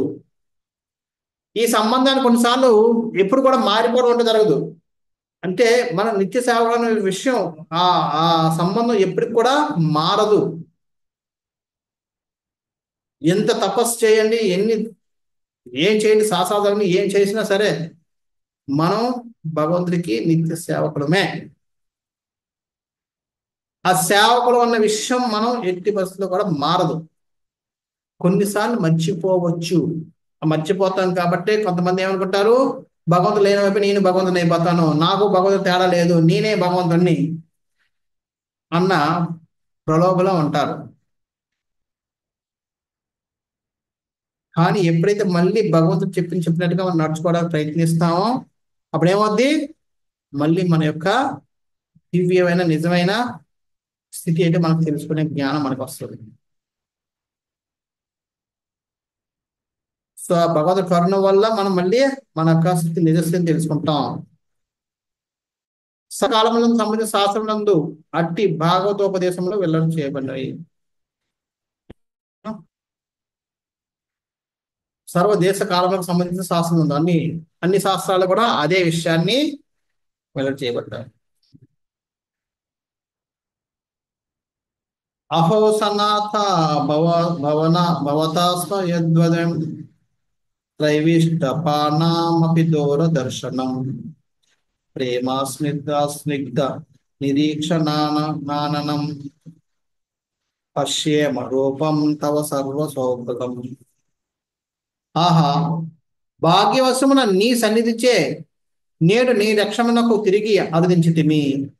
ఎలైనా నీవు స్వర్గలోక వాసులకు కూడా అరుదుగా గాకు. ప్రేమమయ చూడ్కులు కలిగిన నీ స్మిత వదనమును గాంచుట మాకిప్పుడు సాధ్యపడగలదు. సర్వ శుభదాయకమైన నీ దివ్య రూపమును మేమిప్పుడు గాంచగలము. మేము ఎంత అదృష్టవంతులు, భాగ్యవశం, మేము ఎంత భాగ్యవంతులు. మా భాగ్యం కారణంగా నీ సన్నిధి, నీ దగ్గరలో ఉంటూ నీ రక్షణకి మేము ఆ పొందగలుగుతున్నాం. ఏమంటారు, నీ రక్షణ వలయంలోకి మేము చేరుకోగలిగాం, మీ రక్షణలో ఉండగలుగుతున్నాం. ఎందుకంటే ఎందుకు మేము భాగ్యవశులం? ఏముంది, ఆయన మొత్తం ప్రపంచాన్ని అంతటిని కూడా ఆయన రక్షిస్తున్నాడు, ఆయన నడిపిస్తున్నాడు. నీళ్ళు పెద్ద కరెక్టే, కానీ నీవు స్వర్గలోక వాసులకు అరుదుగా కాంతువు. స్వర్గలోక వాసులు కూడా నేను చూడలేరు, వాళ్ళ దగ్గరికి నువ్వు వెళ్ళవు. అలాంటిది మేము ఈ రోజు నేను దగ్గర నుంచి చూడగలుగుతున్నాం, రోజు చూడగలుగుతున్నాం, నీ దగ్గరికి రావాలంటే రాగలుగుతాం. అది మా దృష్టం.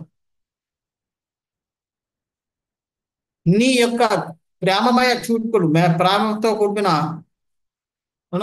చూపులు, మళ్ళీ స్మిత వదనం, మందహాసము, స్మితం మందహాసం, చాలా చాలా స్మితం అంటే మందహాసమే, కానీ ప్రేమపూర్వకమైన మందహాసాన్ని స్మితం అంటారు. అటువంటి స్మితతో వదనం అంటే ఫేస్, అటువంటి నవ్వుతో కాల్చిన అది మేము ఇప్పుడు చూడగలగడం మాకు సాధ్యం అవుతుంది. ఇన్ని రోజులు మేము దాన్ని కోల్పోయాం. ఇక నువ్వు ఇన్ని రోజులు హస్తినాపురంలో ఉండిపోయావు. ఆ విధంగా వాళ్ళు ప్రభుపాద వారు రాస్తున్నారు, క్షీరసాగరము శ్వేతదీపము రెండు ఈ విశ్వనందులు వైకుంఠ లోకములకు ప్రతిరూపంలో ఉన్నవి.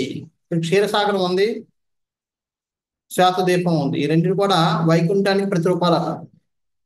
అంచేత ఆ వైకుంఠానికి ప్రతిరూపాలు కాబట్టి బ్రహ్మదేవుడు కానీ ఇంద్రాదులు కానీ ద్వీపమునందు ప్రవేశించుటకు అర్హులు కారు.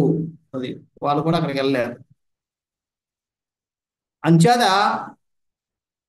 బ్రహ్మదేవుడు ఎప్పుడు వెళ్ళి ప్రార్థన చేసినా సరే, ఎక్కడ ప్రార్థన చేస్తుంటే పాల సముద్రం దగ్గరికి వెళ్ళి ఆ వైకుంఠాన్ని, అక్కడ ఉన్న విష్ణువుని, క్షీరోదక్ష విష్ణుని వేడుకుంటుంటాడు. అంత మించి ఆ సముద్రంలోకి వెళ్ళలేడు ఆయన. ఆయనే కాదు, దేవతలు ఎవరు కూడా వెళ్ళలేరు. దుర్వాసముని వెళ్ళింది కూడా ఇక్కడ వరకే. నిజమైన వైకుంఠానికి ఎవరు వెళ్ళలేదు. ఈ క్షీరోదక్ష విష్ణు అన్నది ఈ భౌతిక ప్రకృతిలోనే ఉన్నాడు, మన విశ్వంలో ఉన్నాడు. విష్ణు ఉన్నది వైకుంఠం, కానీ ఇది కూడా వైకుంఠమే.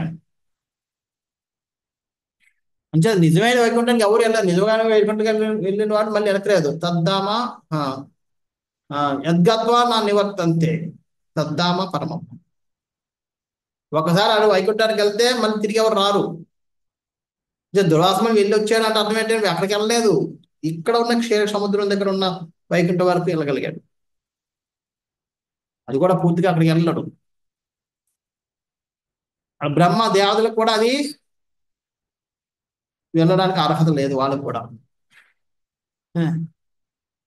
అటువంటి, అంటే విష్ణువునే చూడలేనప్పుడు, కృష్ణు యొక్క అవతారం విష్ణువుని చూడలేనప్పుడు మరి కృష్ణ పరిస్థితి ఏంటి? అంటే ప్రభుపాద వారు రాస్తున్నారు, ద్వారకావాసులు ఎందుకు చూడగలుగుతున్నారట?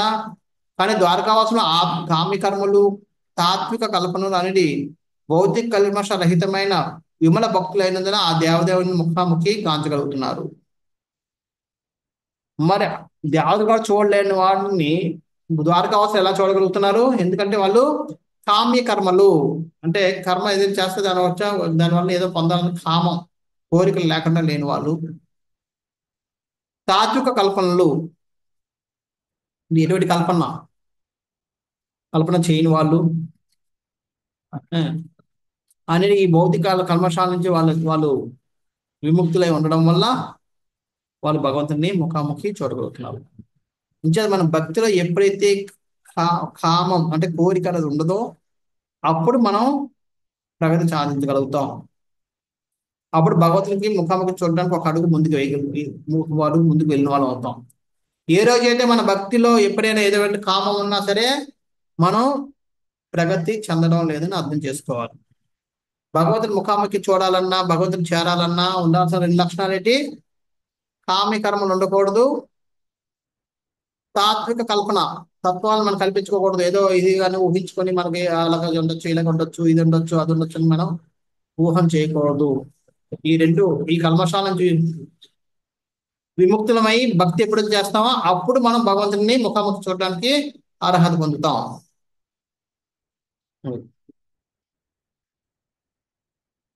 నెక్స్ట్, యర్హ్యంబుజాక్ష పససార భో భవాన్ కురూన్ మధూన్వాద సుహృది దృక్షయా తత్రాబ్ధకోటి ప్రతిభక్షణో భవేద్ రవిం వినాక్ష్ణోరి వనస్తవాచ్యుత. ఓ అంబుజాక్ష, మిత్రులను బంధువులను కలుసుకొనుటకు నీవు మధురకు గాని బృందావనకు గాని లేదా హస్తినాపురమునకు గాని వెళ్ళినప్పుడు నీ అభావము ప్రతిక్షణము మాకు లక్షలాది సంవత్సరాలుగా తోచును. ఓ అచ్యుత, ఆ సమయమున సూర్యుడు లేనట్లుగా మా కన్నులు వ్యర్థములవును.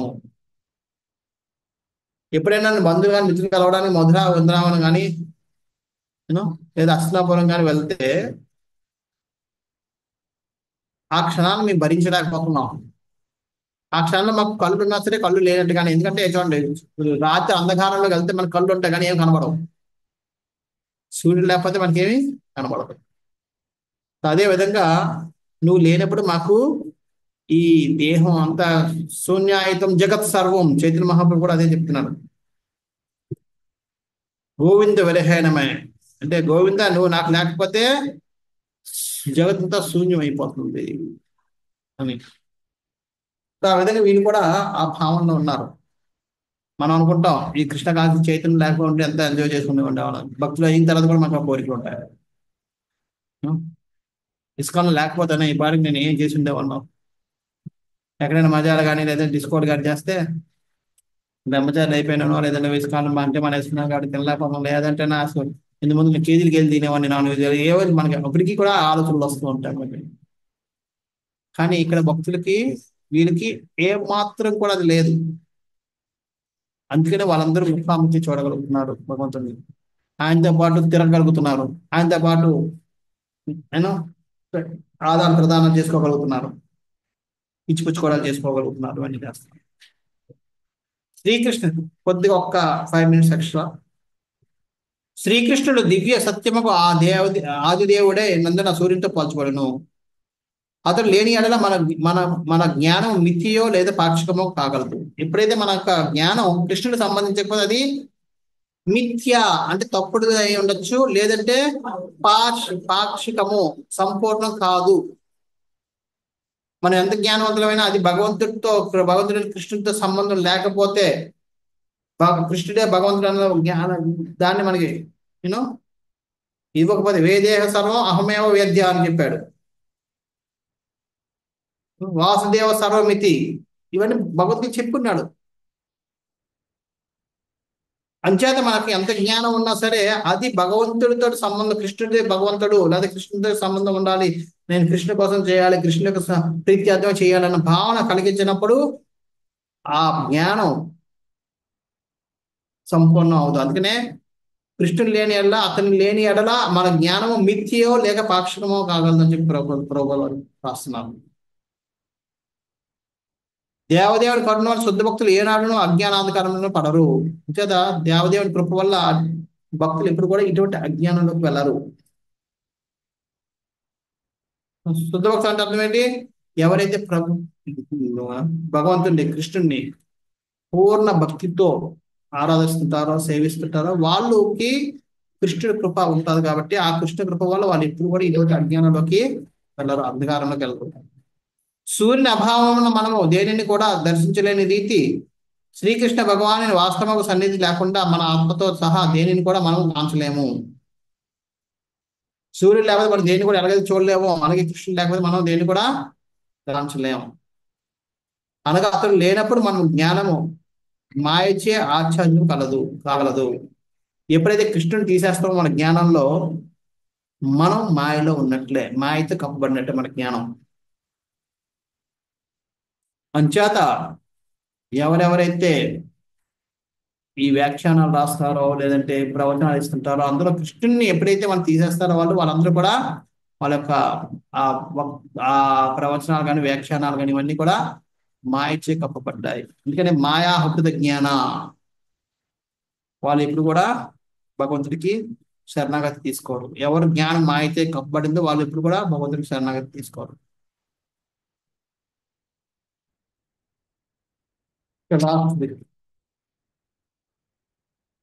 కథం వయం నాద చిరోషితే త్వయి ప్రసన్న దృష్ట్యాఖిలత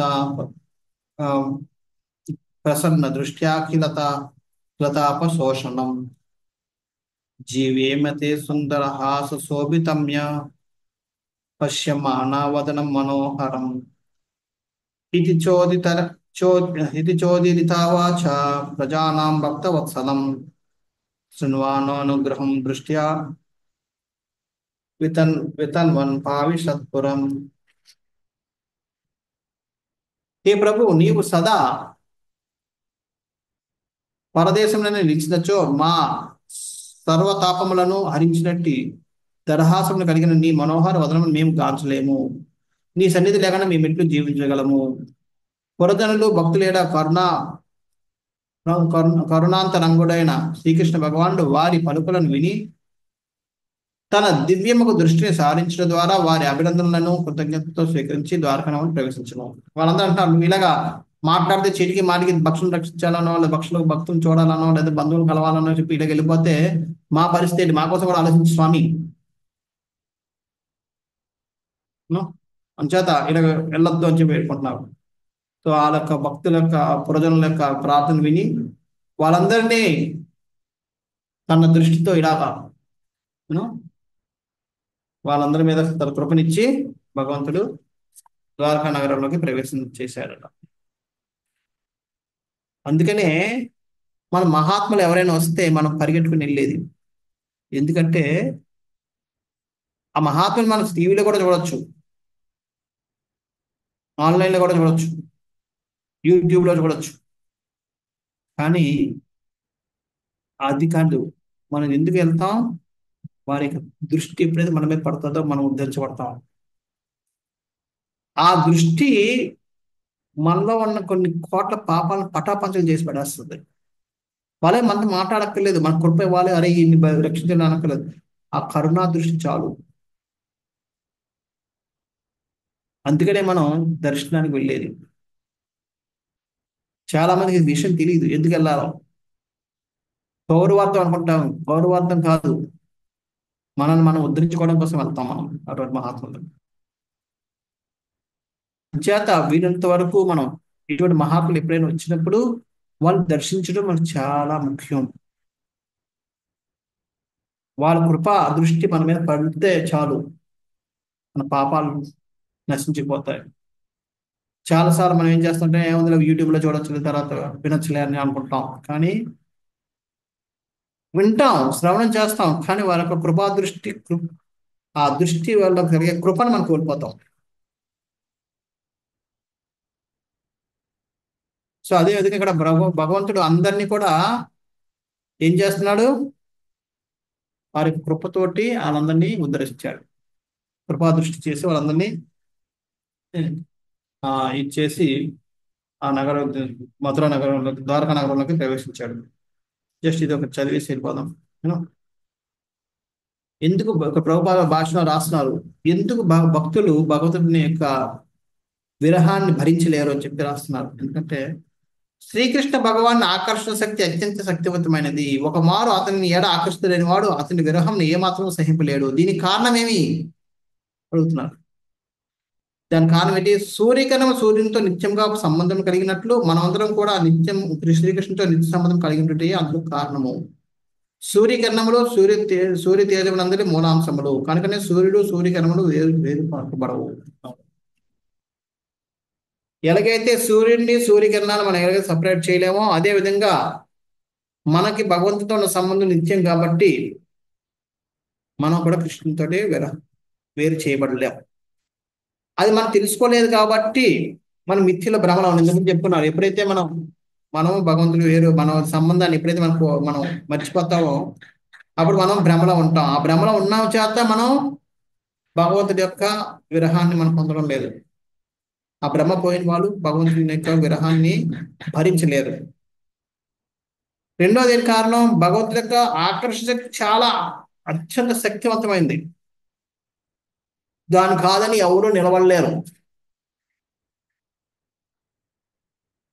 అంచేత ఆయన ఆకర్షణ శక్తి కారణంగా ఆయన యొక్క నిజ రూపాన్ని మనం ఆయనతో మనకున్న నిత్య సంబంధాన్ని తెలుసుకోవడం కారణంగా శుద్ధ భక్తులు అతని విరహాన్ని ఏమాత్రం కూడా భరించలేరు. ఈ విధంగా భగవంతుడు, ఇదంతా ఎక్కడ జరిగింది? ద్వారకా నగరం బయటనే జరిగింది, ఇంకా లోపల రాలేదు. ఇప్పుడు లోపలికి వచ్చిన తర్వాత ఏం జరుగుతుంది అన్నది ఇక్కడ నెక్స్ట్ శ్లోకాల్లో మనకి వివరించబడుతుంది. ఓకే, హరే కృష్ణ. ఎవరికైనా ఏమైనా ప్రశ్నలు ఉన్నాయా?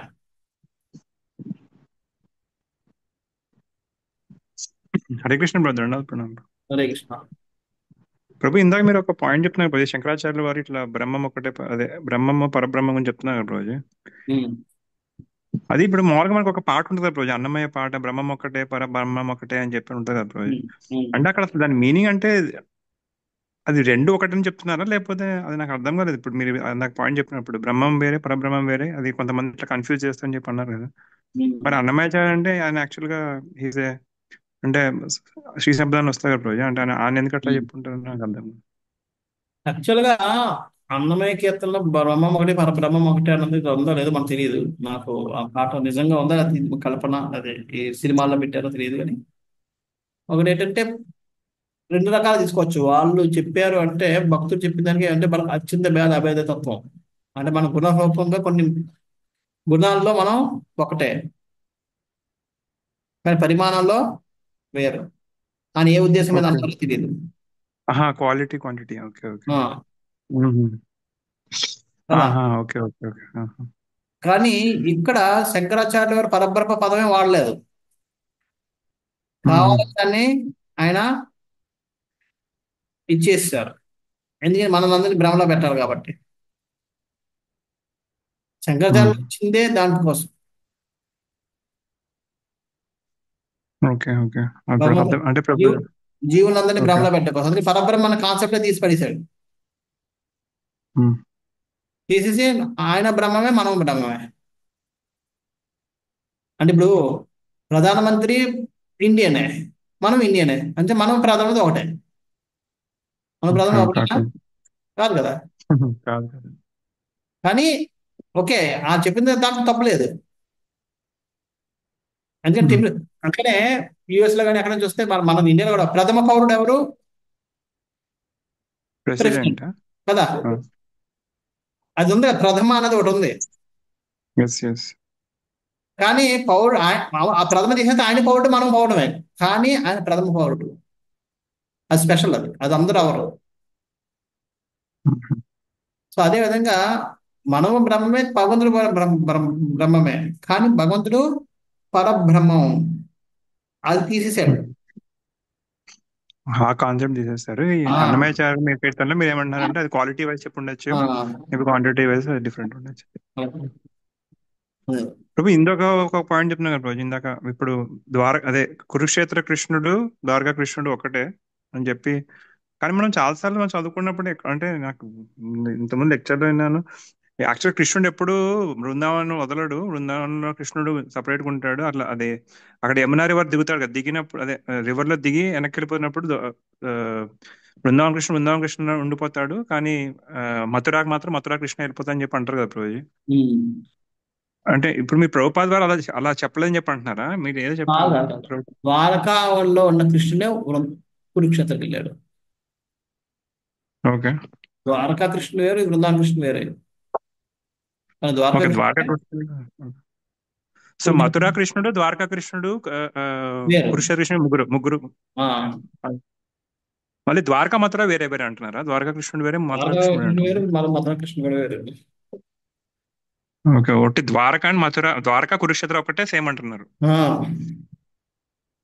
కానీ ఇక్కడ ఏంటంటే ద్వారకలో ఉన్న కృష్ణుడు వేరు, మధుర కురుక్షేత్రంలో గీత బోధన చేసిన కృష్ణుడు వేరు. అంచేత అది వేరు ఇది వేరు, అంచేత మనకి దానికి సంబంధం లేదన్నట్టుగా రాస్తారు అన్నమాట.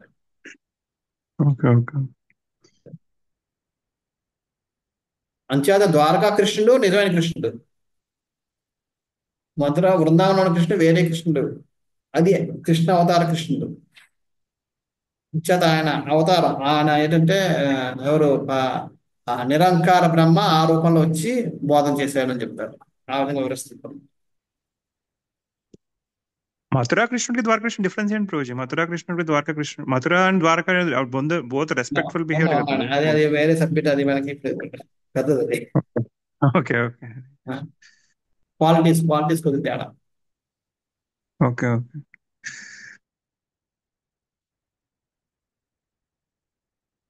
ప్రద్యుమ్న వాసుదేవ కృష్ణుడు మా ద్వారకాలో ఉంటాడు. ఆ, అనిరుద్ధ సంకర్షణ అనుకుంటా ఇక్కడ ఉంటారు మథురాలో. ఓకే ఓకే అప్పుడు మీది ఎక్స్ప్లెయిన్ చేశారు ప్రభుజీ, అంటే ఇది ఇట్లా అదే ఫస్ట్ ఎక్స్పాన్షన్ నుంచి లాస్ట్ ఎక్స్పాన్షన్ వరకు. ఓకే, బట్ అందులో నాకు మథురా అండ్ ద్వారకా డిఫరెన్స్ ఇప్పుడు డౌట్ వస్తుంది. ఓకే, నేను చూసుకుంటాను ఒకసారి.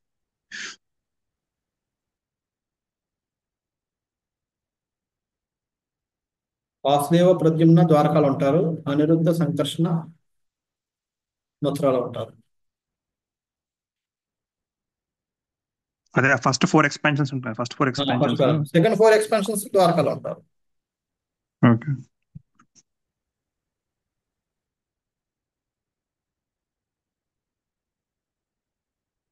ఎవరికైనా ప్రశ్నలు ఉన్నాయా?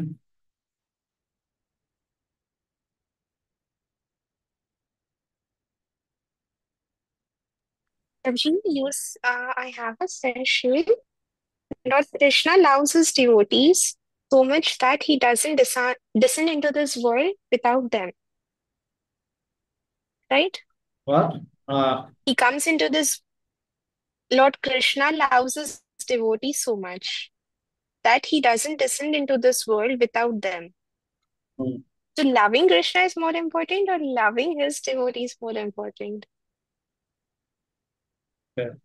తెలుగులో అడగగలరా? తెలుగులో అడుగు. I don't know. You should love Krishna's devotees, or you should love Krishna. Okay, ఆ ప్రశ్న ఏంటంటే కృష్ణుడు భక్తుల్ని ప్రేమిస్తారు కాబట్టి ఇక్కడ అవతరిస్తున్నాడు. అంటే మనం కృష్ణుని ప్రేమించడం బెటరా, కృష్ణుడు భక్తులు ప్రేమించడం బెటరా? భగవంతుడు ఆల్రెడీ చెప్పాడు దీనికి, నాకంటే నా భక్తుల్ని ప్రేమించడమే, నా భక్తుల్ని సేవించడమే గొప్పది అని భగవంతుడు స్వయం చెప్తాడు. దాన్ని శివుడు కూడా మళ్ళీ చెప్తాడు. శ్లోకాలు నాకు గుర్తులేవు కానీ చెప్తాడు. అంచేది ఏ విధంగా చూసుకున్నా భక్తుల్ని సేవించడమే మనకి ఉత్తమ ప్రయోజనకరం. భగవంతుడు అగ్ని లాంటి వాడు, అంచేత ఆయనతో మనం చేస్తే అపరాధం అయిపోతుంది. భక్తులు చాలా తొందరగా కరుణ వాళ్ళు క్షమించేస్తారు. అంచేత భక్తులు కోరితే భగవంతుడు కాదనలేడు. మనం అపరాధం చేసిన భక్తులు కోరారనుకోండి, అపరాధాలను క్షమించేసి భగవంతుడు మనకు కరుణిస్తాడు. అంచేత భక్తుల్ని ఏ విధంగా చూసినా భక్తుల్ని మనం ఆరాధించడం, భక్తుల్ని మనం సేవించడమే ఉత్తమం భగవంతుని కంటే. గ్రంథరాజ్ శ్రీమద్ భాగవతం కీ జయ, శైల కీ జయ. వాంఛా కల్పతరుభ్యశ్చ కృపా సింధుభ్య ఏవ చ పతితానాం పావనేభ్యో వైష్ణవేభ్యో నమో నమః. అనంతకోటి వైష్ణవృందకి జయ. హరే కృష్ణ ప్రభు.